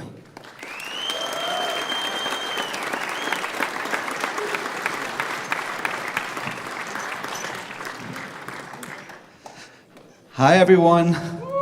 Still trying to figure out how to follow up that huge chihuahua from Edson. So mean. I don't know. Anyways, it's great to see you all. It is most excellent to be back at the Flight Sim Expo. This is our third time. The first time we went in Houston, and I wanted to show you something. We wore black, and it was hot as hell and sweaty. And then we went to Vegas, and we're clued in, and we got white. And if you were in Vegas, you know it was cold in that exhibit hall, so we were freezing our butts off. So I have a quick question for you. We're wearing blue today. Any clue why? Now, I didn't hear it. So I give you a clue. It was, I asked Evan, and it's local.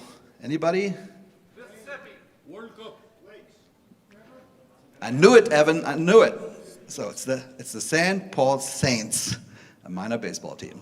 Don't ask me why, but that's what we did. All right, so before we start, I just wanted to say thank you. Thank you so much for being part of this awesome hobby. Thank you for engaging on our platforms. Thank you for giving us feedback. I think you know this. Those people who are playing the flighting builds are incredibly important to us. I just saw the numbers this morning. Sim Update 5.1 is the most stable we've ever been since 2020, since we launched. So it's due to you guys. So thank you so much for the feedback.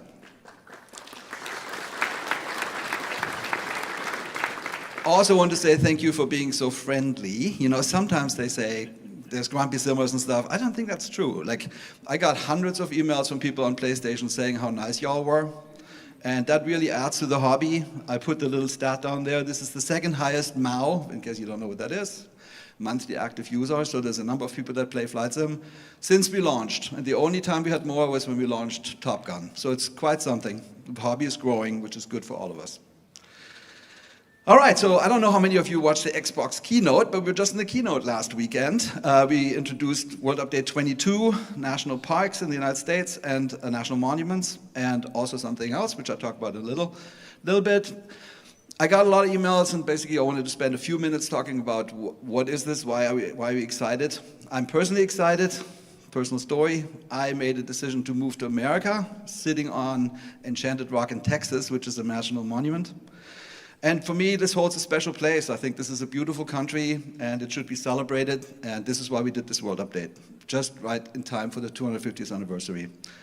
So we made this little keynote thing.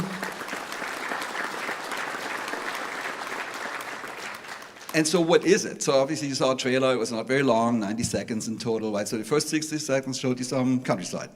But it's countryside tin, taken by Condor. And we did 31 national parks and national monuments. The resolution is 15 to 30 centimeters, which is awesome. And when you think about what you've experienced so far, it's mostly what you saw in the Grand Canyon, just in a lot of places. In fact, we have 413,000 square kilometers, which is the size of Sweden. that are coming with this update in that resolution, which is great.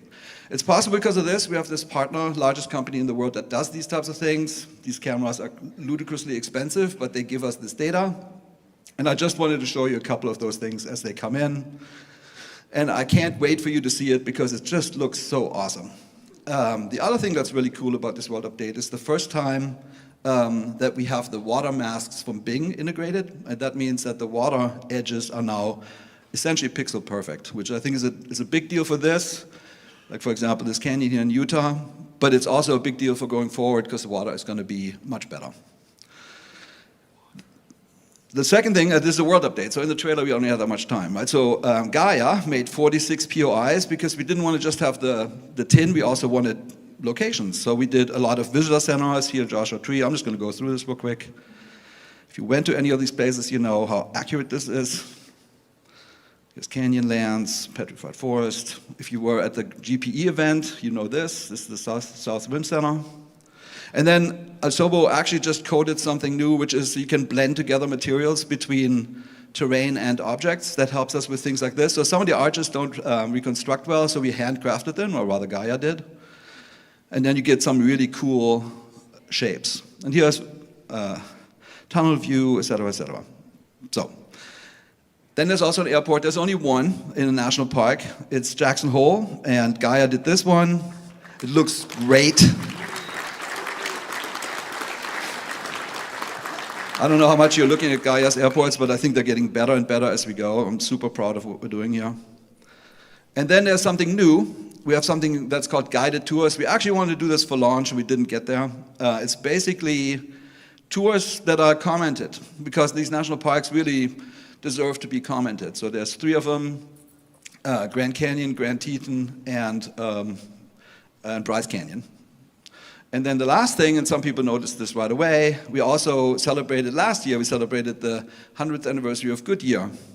And I talked to Goodyear a little bit about it. I was like, hey, 250 years United States, how about it? And they were super excited. So they collaborated with us, and iniBuilds made this Goodyear blimp, and it's really, really cool.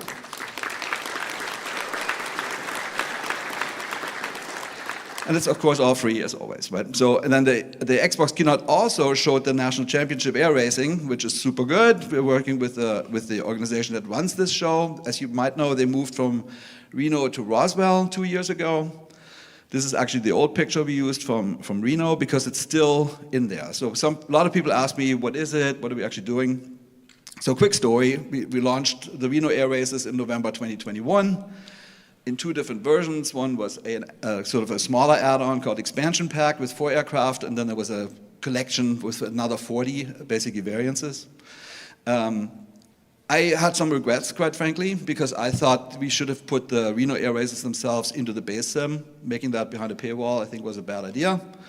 So I tried to fix this by putting the 4 aircraft into the base sim of 2024 when we launched. But there were no air races. So now this fall, we are launching the National Championship Air Races in 2024. And here's what's coming back. So the Reno location, the whole atmosphere of the festival, the music, all that stuff, the 4 classes, the aircraft selection 3D, et cetera, And then there's a bunch of new things. So there is the base Reno experience is now free. Roswell, the new location, is being modeled right now. There's a 5th class, which is the stall drag race, really fun. It's much more authentic. If you played Reno at all, you could literally just push the stick forward and go full throttle and nothing ever bad happened to you, which is not how the real world race works at all. So there is now engine stress management, flight model was redone, wear and tear for engines, and then there was a light art upgrade. And we have improved the multiplayer. There's now scheduled races, public races, and private lobbies.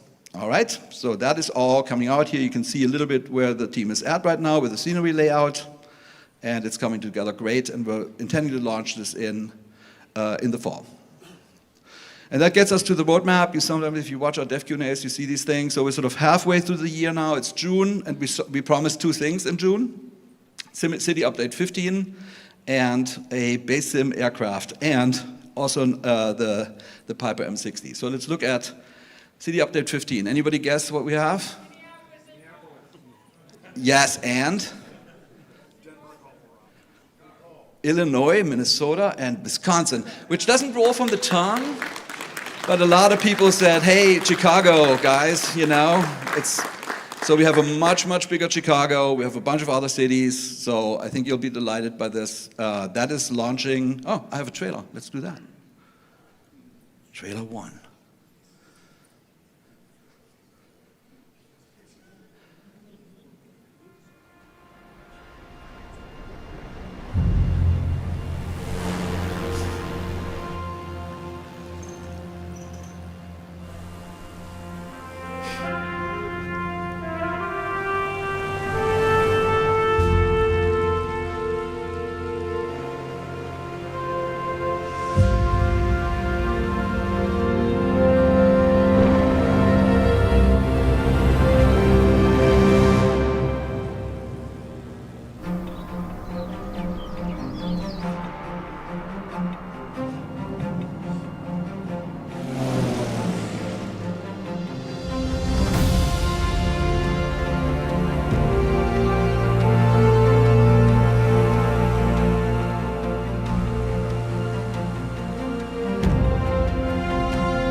All right, so this is launching as we sit here. Okay, and the second thing we said was Expert Series 2.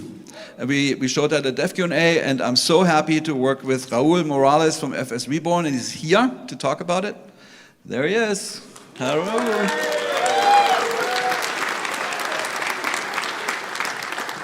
How are we doing, Minneapolis? Give me a cheer. Yay! I am super excited to be here with the team and have the opportunity to showcase the Piper M600 as an expert series.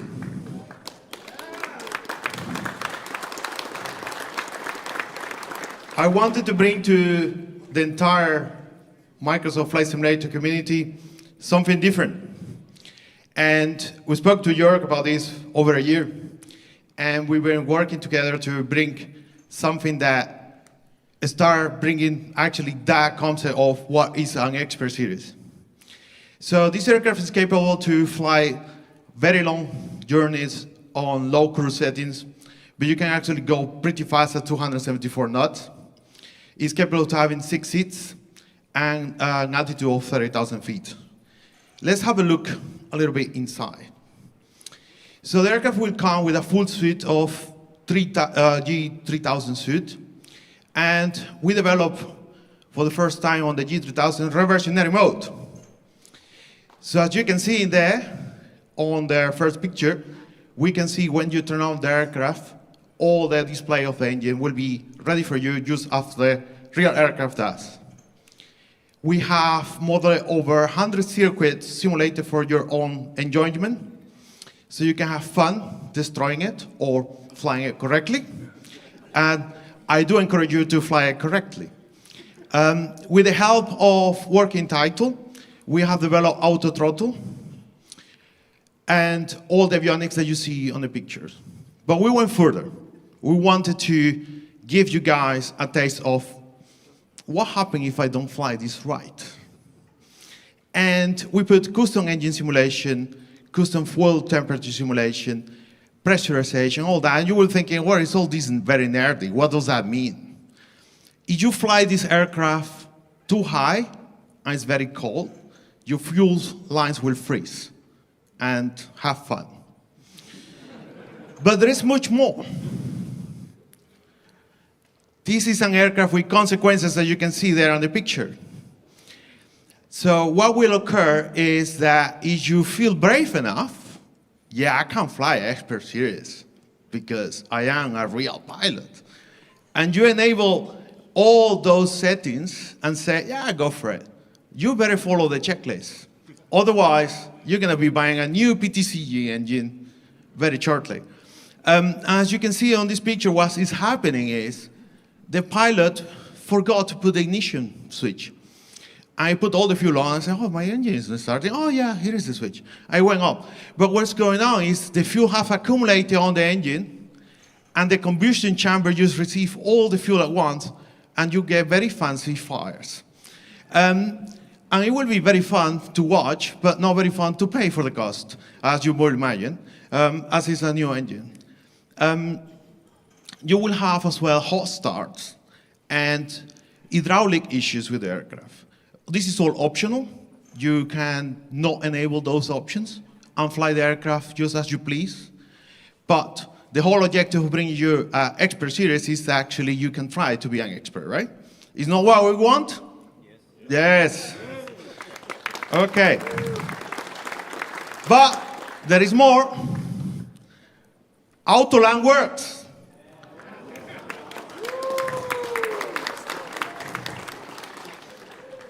So this is simulated exactly the real aircraft as Piper has done for the safety of the pilots. You're having a problem on the air, your pilot is incapacitated, you press a button, it will calculate the route and take you directly to the closest airport possible and land the aircraft on your behalf. Includes even handling your landing gear, flaps, everything. It's incredible to watch.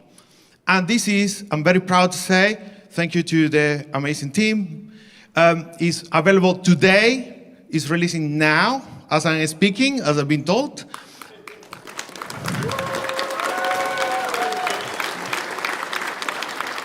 You can, when we finish and the expo open, you can go downstairs to the booth of Microsoft. I will be there and will be more than happy to showcase you the product so you can see how we can break it together, or if you wish, fly it together.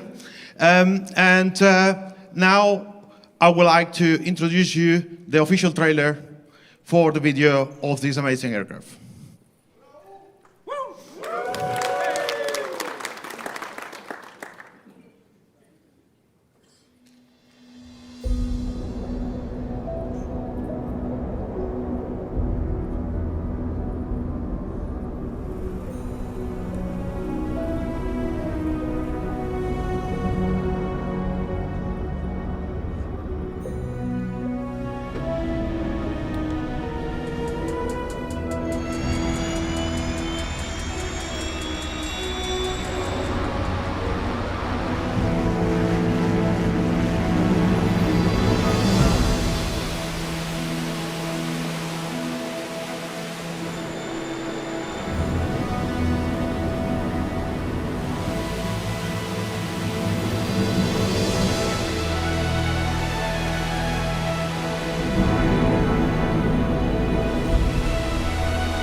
Raul nearly killed himself trying to get this done for the show today. Thank you, Raul. I'm super happy that we're doing expert series with the best people. Raul is definitely one of those. All right, so now we're talking a little bit about the future. Sim Update 6, and I think first it's going to be Seb.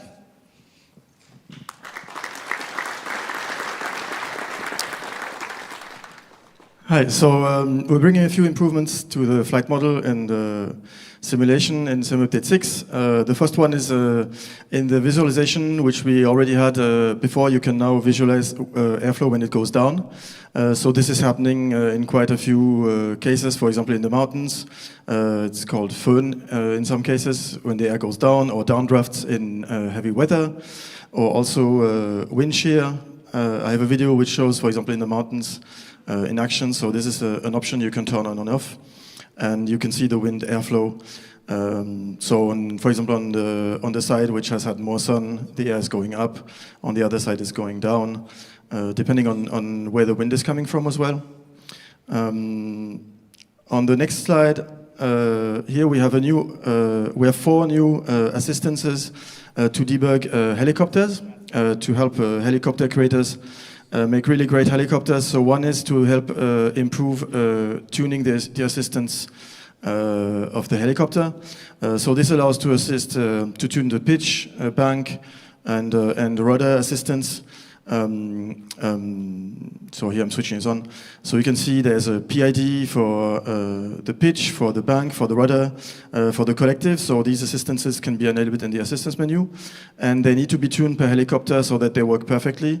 And here you can see how the PID is accumulating and reacting in these graphics. So if, for example, the rudder assistance is moving as I'm turning, and so this debug really helps it making the assistance work.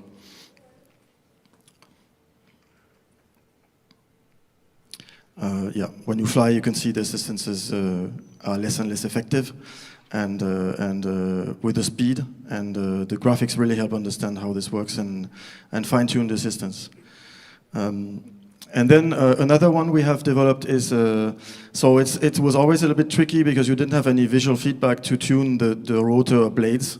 Basically, there's a whole bunch of parameters to try to define the shape of the rotor blade. And here there is a new assistance now which allows to see the polars, lift and drag polars of the rotor, and reflects in real time all the parameters you can change on the rotor. And I'll show it in action. There's a yellow line which shows one of the rotors which is spinning. So obviously it's spinning pretty fast, so you can say it's vibrating. But when you fly, when you move the cyclic, you can see where actually the rotor is moving on the AOA horizontally. And this really helps to understand, for example, if you are stalling the rotor, or if you have too much drag, or if there's not enough lift. It really helps to fine-tune the rotor of the helicopter and get it just right in terms of all the settings of the rotor. So this affects, the rotor is really the most important on a helicopter. It affects pretty much everything in the flight model. So this is going to help you create much better helicopter physics. So the next option, the vertex ring state. It's classical. You can find this in some helicopter manuals. There's a classic graphic which shows where the ring state happens when you fly. So horizontally you have the airspeed, and vertically you have the vertical speed. And it's basically this you have to record. Basically you fly it, and so there's an assistance which basically locks the helicopter in place. So I sped it up. Once you get used, it's quite quick to actually go over all the different speeds. And you can see where the ring state is happening, and then when you tune it, you can see it moving. Another debug we added is the phase lag. So phase lag is also very important to tune. The phase lag is the difference between the place where the rotor is having the maximum incidence, so the maximum lift, and then and the moment where it has the maximum displacement, because the rotor is not rigid, it's quite flexible. Sometimes it has a hinge, and so the phase lag is this difference in angle. And now we have a visualization which shows you, so the exterior circle here is the lift, the incidence, and so the purple, the red is where there's the maximum, and blue is the minimum, and the inner circle shows where the displacement is maximum, so that's where it's actually moving the helicopter. And so there's a green line which shows the maximum, the orange line and the difference, and on this one obviously it's tuned to be about 90 degrees, so it's 89. So let's see it in action when you move. So this shows, so it's again same in the menu. So this shows the effect of the cyclic when I'm going left or right. You can see how it affects the rotor incidence, the lift, and the phase lag, how it's moving. So the goal when we tune this is to make it constant. Obviously, it's much easier to move and to control the helicopter. Stay at around 90 degrees, and you can see when I fly a little bit faster, the lift is going to get higher on the opposite side, because that's the dissymmetry of lift of the rotor, and obviously it affects also the phase lag, which is not staying at 90 when I go faster, and so that depending on the way we tune the helicopter rotors, this affects the phase lag at different speeds. Another important, very important addition is, so we wanted to make it easier for users to understand when they're getting into turbulence and how strong these are. And so in the turbulence, where you can visualize all the turbulence in the world, all 3 different types of turbulence, you have now a display of the intensity and what is actually causing it. And we're showing the strength of the turbulence from none to light, severe, extreme, moderate, etc. Then there's a little display which shows what is the main distribution of causes. It could be terrain, like in the earlier videos of the mountains. It can be coming from a TCU, for example, wake turbulence from another aircraft, thermals.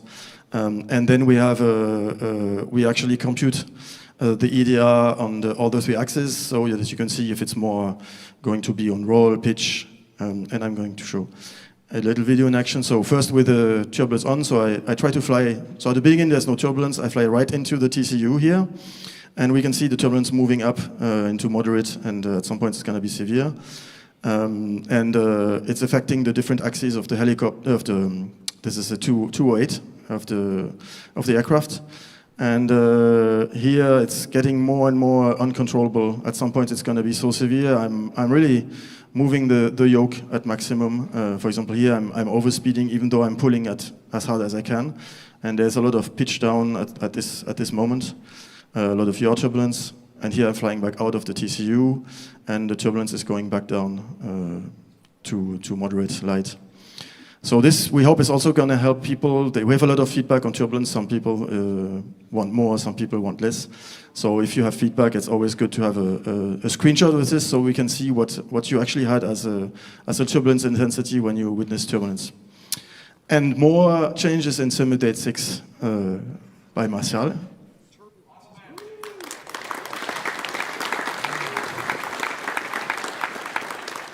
Thank you, Professor Vlor. So I am very pleased to be with you this year. Very exciting to be part of this show. This is my first time. Very glad to be here.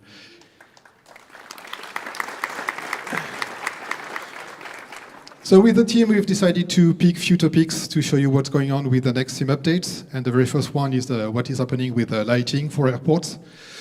So as a matter of fact, we did 2 things. The first thing is related to data, because there were no data available for knowing where to spawn light poles in the airport. So we decided to implement a new way of computation these positions, and we also have some additions. So we are now very pleased to say that any facilities and aprons on airports are going to be lit, and that's super nice. We will see some videos later.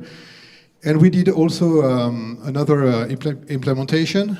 We have discovered that sometimes we have data for lighting the taxiways, but as a matter of fact, the runway was not supposed to be lit. So what we did is to expand the runway lights coming by getting the taxi lights, and so every time that you will have the taxi lit, then you will have the runway lit also. So this is worth for 452 videos. As a matter of fact, I forgot a video to show you the difference. That kind of before-after situation seen from above. So the light poles, we did a selection, an automated selection. So depending on the nature of the airport, you will see the different light poles, not to have big light poles on small airports. And all the lights will be also available in the SDK, so we'll be able to edit and spawn the light poles. We have also another improvement for the night missions. In the carrier mode, people were expecting some night mission to happen, but so far we didn't do any selection between the airports that were lit or not. And it was sometimes pretty difficult to land on an airport which is completely dark. So what we did on Simulate Update 5 was to do a selection, an algorithm that was selecting only mission for the right airports, the one that were lit. But some people said, well, that's not enough. We would also like to get some missions on not lit airports. So in Sim Update 5.1, we've got another algorithm that will expand the missions during nighttime. And in sim update 6, you will have the choice between doing some missions during nighttime on lead airports or not. And as a matter of fact, being on non-lead airports or very much difficult, you will also get some bonuses in XP for getting those. One other improvement we did was for filtering the missions. With new aircraft being available in carrier, as a matter of fact, it was difficult now to do a proper selection if you want to get a selection for your favorite aircrafts. So we did another new layer for filtering. So this is what's happening now. If you want to have a mission with, let's say, a cabri, you've got to look at all the missions and to see if the mission is compliant with the aircraft you've got. And now you can do the selection and pick exactly the kind of plane you want to have missions with.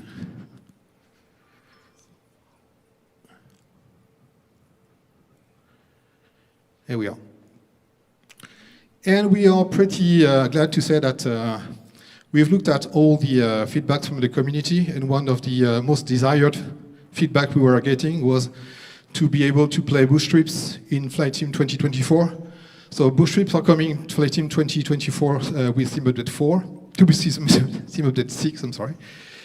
And so we are bringing 59 bush trips that were initially playable in 2020, sorry. And so this is what you will get. So you've got the bush trip selection in the activities. You can see how many bush trips you will have, and there's a new selection. You will get a carousel also to be able to select the legs you want to fly. And the good news is that now that we've got the EFB on all planes, everything will be, all the live log will be available in the AFB. So we'll now have the benefit from the bush trips and the quality of the ground that we have on 2024. And now we'll give the mic back to Jörg Neumann. Awesome. Thank you. I want to talk a little bit about the marketplace. Typically, Julie is unfortunately on vacation, so I'm talking about the marketplace today. As you know, we got some feedback. You gave a lot of feedback, like thousands and thousands of feedback. And so we tried to listen, of course. So just to show you a few things we have done and talk a little bit about some things we are going to be doing. So we expanded this down there at the bottom. It now actually says what the marketplace shows. Right there to show some sale. Then we changed the hero selection. The hero selection is now full screen. We had that weird 3-button thing. It didn't really make much sense. So it's much better now. It looks good, I think. We did the same thing here. People wanted to have the scroll bars wider and a general redesign. So basically the team laid everything out. It looks much cleaner. We also did that in the page layout for the product page. The carousel is now consistent. And we just added something recently, I don't know if you saw it. We had this thing called special events, and we never really used it outside of like Top Gun and Dune and those types of things. So we now are running little sales just to show you, to bring some of the best content that really deserves your attention to the forefront. And then there's some other things. So there's now daily releases. If I remember back in 2024, there was all these concerns. We only update ever so often and things got stuck. So that's completely not true anymore. We're now launching every single day on both 2020 and 2024. I think you probably noticed this, that updates to aircraft or airports and those types of things come much, much faster now to the end consumer. On PS5, we had started to let content in. We have like real obligations to keep that super stable, which is why it makes me so happy that Sim Update 5.1 is the most stable we've ever been, because otherwise Sony will get mad. So we have added some debug tools for aircraft. We're going to add some debug tools for airports soon. Then there was all this stuff with what showed up at the top. You know, there was some commentary on are people manipulating how the voting system works and those types of things. So we looked into this. We actually did identify inflated user scores, and we removed those now, and we will continue to monitor this moving forward. Yes, check it out today. All makes sense now. We also changed, there was this funny thing, I went to Steam. I don't know if you guys go to Steam, but I went to Steam and I sorted the entire Steam catalog by user scores. And guess what shows up at the top? Cat games. I've never heard of any of those. I've been making games for 30 years, but so there's clearly some faction that likes cats games. And so I think user score as the predominant sorting is maybe not the right thing as a default. So we changed that to revenue, which to me is sort of there's a certain truth to revenue. You know, how much money something makes probably says something about if it's any good. Then we have added curation, simply to also combat that some things showed up that probably shouldn't have been getting as much attention as they did. So the hero row is now fully curated, and then we are adding new recommended rows. I think we've done it for aircraft, maybe not yet for airports. I have some ideas of how to do this in the future. I've hit up all kinds of people that have deep insight, so I think they will hopefully help us curate these things. And then on the marketplace tool side, those of you who are creators, there's new visual indicators and content errors and things like that. For those of you creators, hopefully you enjoyed those things. And then upcoming, user-facing, trending now, bestseller sections will go up to 100. And the gamepad navigation will be improved. We heard loud and clear that that's not really great. Then marketplace content processes, we will let in additional PS5 content, which is, by the way, it's a huge audience, so if you're a creator, it's well worth it. But we have to be careful, as I said. And then we will continue to upgrade and update the heroes, and more and more marketplace tools will be streamlined. And for what it's worth, so there was so much, this needs to be, I know there's other marketplaces, that's cool, but on the consoles, this is unfortunately, this is the only way, and this is an important thing to get it right. I think of this as our marketplace, and please keep the feedback coming, because we really need to make this great. Really important. Okay, and then a new feature. Ta-da! I was thinking about doing it today, and I said, I'm chickening out. So we're doing it whenever Sim Update 5.1 comes out. Gifting now works. We talked about gifting a lot. There are a couple of restrictions on it. So it's only to friends. Friends does not own the item, otherwise you can't gift it. You can only pay in certain currencies, because there's some gray market stuff. And you can't gift VCs. But finally, gifting is coming, which I think sort of fulfills the promise of, hey, you can rent things, which, by the way, is working really great, and now you can gift things to friends. And then I want to talk a little bit about AAU 5. So I used to think of AAUs as simultaneous to Sim Updates. If you paid attention, then you saw that Sim Update 5 and AAU 4 didn't really exactly come out at the same time. I think it's too much. I think our team was overly stressed out, and so I think I want to detach this. This will come probably a week or two after the Sim Updates roll out. And I wanted to show you which are the next 5 aircraft that we're upgrading. So this is an original from iniBuilds, and iniBuilds is now bringing it to the 2024 standard, added Korea as appropriate. Then the Boeing 307 was originally from Airplane Heaven on 2020. This has been rebuilt by iniBuilds, and with a lot more detail. The 707, also from Airplane Heaven, completely rebuilt, and we'll talk about this in a minute. There's one more seat left. It's a preview. Then there is a Curtiss Commando, again, Airplane Heaven, fully upgraded, and the Ford Tri-Motor, also virtually completely remodeled. And that brings us to famous Flyer 10, the Boeing 707. Wasn't what we wanted it to be when it launched. Heard a lot of feedback, and now we have changed developers. It's now a collaboration between Working Title and iniBuilds. And to tell you more is Chris Burnett from Working Title.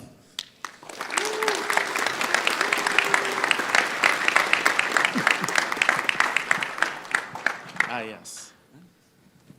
Good afternoon, everyone. I think I have the distinction of being last, but hopefully not least today. So bear with me, and I will try to get you educated on the 707 as quickly as I can. So we've rebuilt the 707 from the ground up with iniBuilds for Microsoft Flight Simulator 2024. And we're bringing 3 cockpit variants, the GNS from Garmin, the CIVA or CIVA INS, and then we will have a UNS-1 variant as well. When Jorg asked me to work on this aircraft, I was super excited. I love planes of this generation or this era in the sim, so this has been a fun project to work on. Just a little background on the 320C, which is the model. Boeing designed it as a convertible. Basically, they suggested that you could convert it completely from a passenger to a cargo plane in one day with 8 people. I'm not sure I believe the marketing materials, but we've modeled a variant of this that's a combi. So the front section forward of the wings is a cargo deck, and aft of that there are about 100, 110 seats. So we've faithfully modeled that configuration, including the cargo door and passenger entry from the rear. All right, let's talk a little bit about the CIVA, or CIVA-INS. This was one of the first and most popular INS units, or inertial navigation units, that really changed the way oceanic and long-range navigation worked. And we've integrated this with a custom autopilot and dual independent flight directors, and we've modeled drift, we've modeled the alignment process, we've modeled really the full instrument for simmers.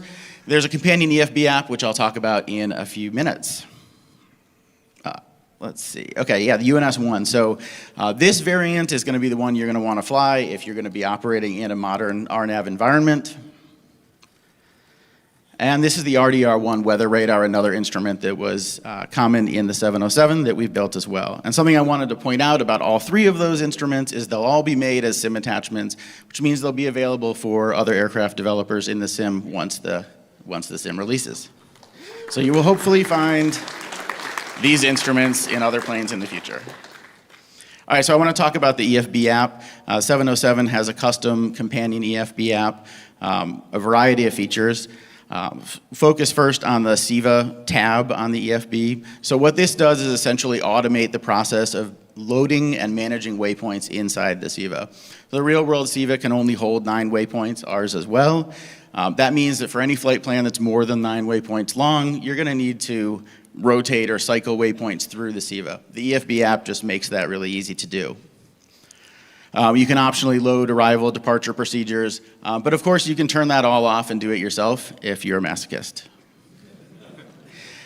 We've got takeoff and landing data in the data cards tab on the EFB app. So you get takeoff performance information, landing performance information, and then constantly updated EPR or thrust targets available based on pressure, altitude, and temperature. There's a bunch of user options. I've listed a few here. There are still a few in development, but things like align time, light and dark mode for night flights, a couple of different HSI behavior choices, an option to convert the altitude alerter to a pre-selector if you want your autopilot to intercept altitudes. But my favorite feature is by far the virtual flight engineer. There are 12 flows that the flight engineer will go through, basically from pre-flight all the way through to securing the aircraft. These are all read out loud by the virtual flight engineer, and you can sit there in the cockpit and watch the flight engineer go through every step, which is a really cool and fun feature. It's a complex aircraft, so it's nice to be able to see how each of the systems get set up. In addition, the virtual crew will make call out to different phases of flight, mostly during takeoff and approaches, but there are also a few others throughout the flight that you'll hear. And finally, the virtual flight engineer can, of course, manage the systems that would typically be managed by the flight engineer on his panel, things like fuel flow, pressurization system, those types of systems. iniBuilds has done a really nice job with a model of this, and as we get closer and closer to release, a lot of the details are coming alive. It's been super fun to see that process and get all these cool classic instruments wired up. So just a little bit on systems depth. We have done quite a bit of systems modeling in this aircraft, as you can imagine, something this complex. One example is the electrical system. You will have to synchronize the frequencies of power sources before they can be added to the bus. You'll have to deal with a pressurization system that loves to overheat AC packs. Of course, your flight engineer can take care of all this for you, but if you want to do it, you can. Another interesting thing about the 707, so the control surfaces are flying control surfaces, and I've seen and been familiar with those on the elevator or the pitch control surfaces, but I hadn't really seen them on ailerons before. So the way this works is essentially the control wheels in the cockpit are wired to tiny control tabs on the surfaces, and those aerodynamically fly the control surfaces into the position the pilot wants.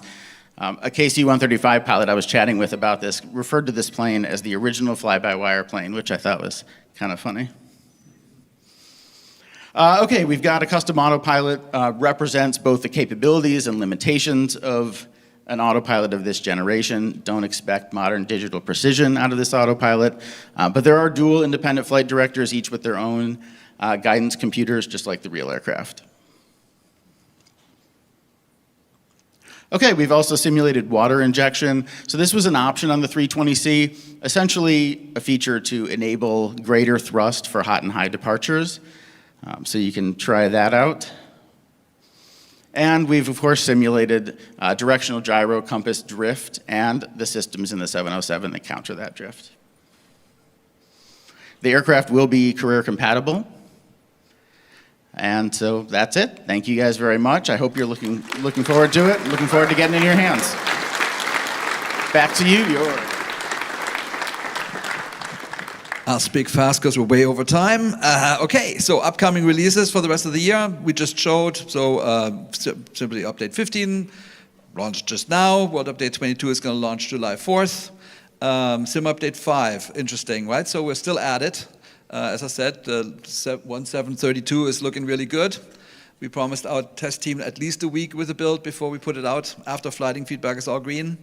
So it could be happening in the next few weeks, but it has a knock-on effect on Sim Update 6, so expect that a little bit later. I think now late July, August, maybe, and that tells you something about the AAUs we just talked about. And then our planes, I think you saw the M600 launch today. The blimp is launching July 4th, and then we've already announced the super awesome Praetor that's coming later this year. Yes, Chris, right? Mm-hmm. And then all the AAUs. And the AAUs, I just want to say, we're still learning. Some of the payware planes we launched were probably not as great as we should have done it, but we will fix them. That is a commitment from us. All right. And the only other thing I want to say is we are starting this community versus creator tournament. And Evan and I talked a little bit like, hey, you have these racing modes and all this stuff. Let's do something fun. So that's now available down at the show floor as it now opens. You can qualify. Here's a bunch of rules. I think 2 of you with the best times can play against some influencers, community folks. And I think it should be fun. We hope that this is something we can do every year going forward. We're obviously launching the National Championship air races later this year. So there's going to be more and more sort of like, hey, let's do a little bit of competitive stuff. Might be fun to do. And I think that's it. The sky is calling. Thank you so much for having us.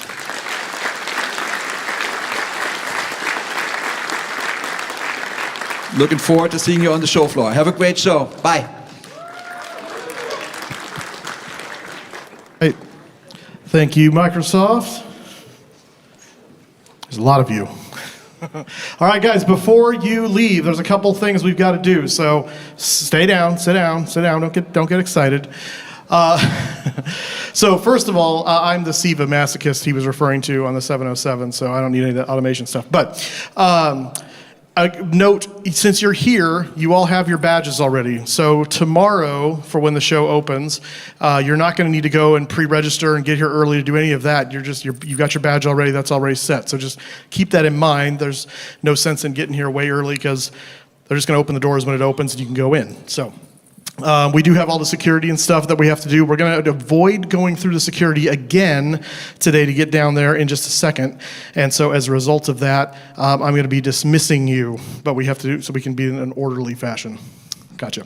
So tomorrow, the exhibit hall opens at 9. We are going to go down here in just a minute, and you can go down now for a few hours, but tomorrow opens at 9 a.m. So don't please camp out at 7 a.m. That just makes everybody nervous. We had a winner that we want to announce from a screenshot competition, and that is, they took it away from me. Who's running these slides? Fly by Foe. So if you're here, there is a prize for you down at registration.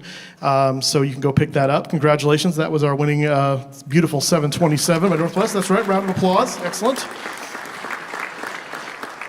And then the Attendee Choice Awards is the other thing I want you guys to participate in. So if we can get that up on the screen, there it is. Go click on that QR code We had a lot of presentations here. We had a lot of cool announcements, a lot of stuff, a lot of information. I was taking furious notes because I have to go talk about this on the FS Elite stage in a moment.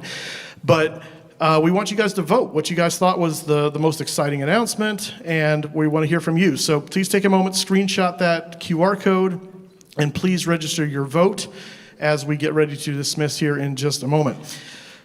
So, can I have one last big round of applause for all of our presenters today?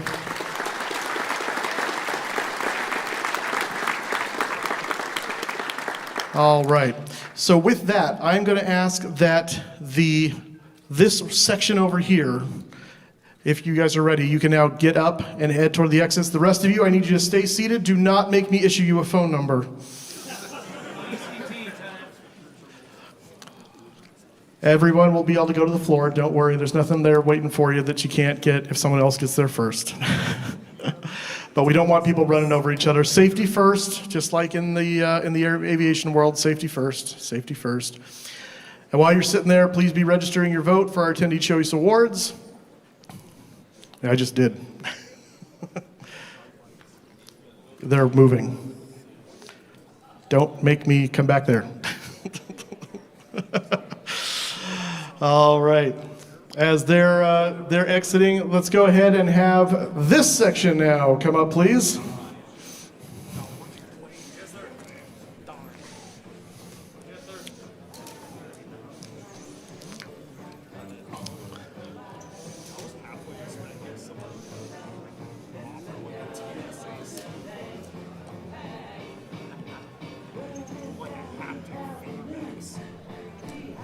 Yeah.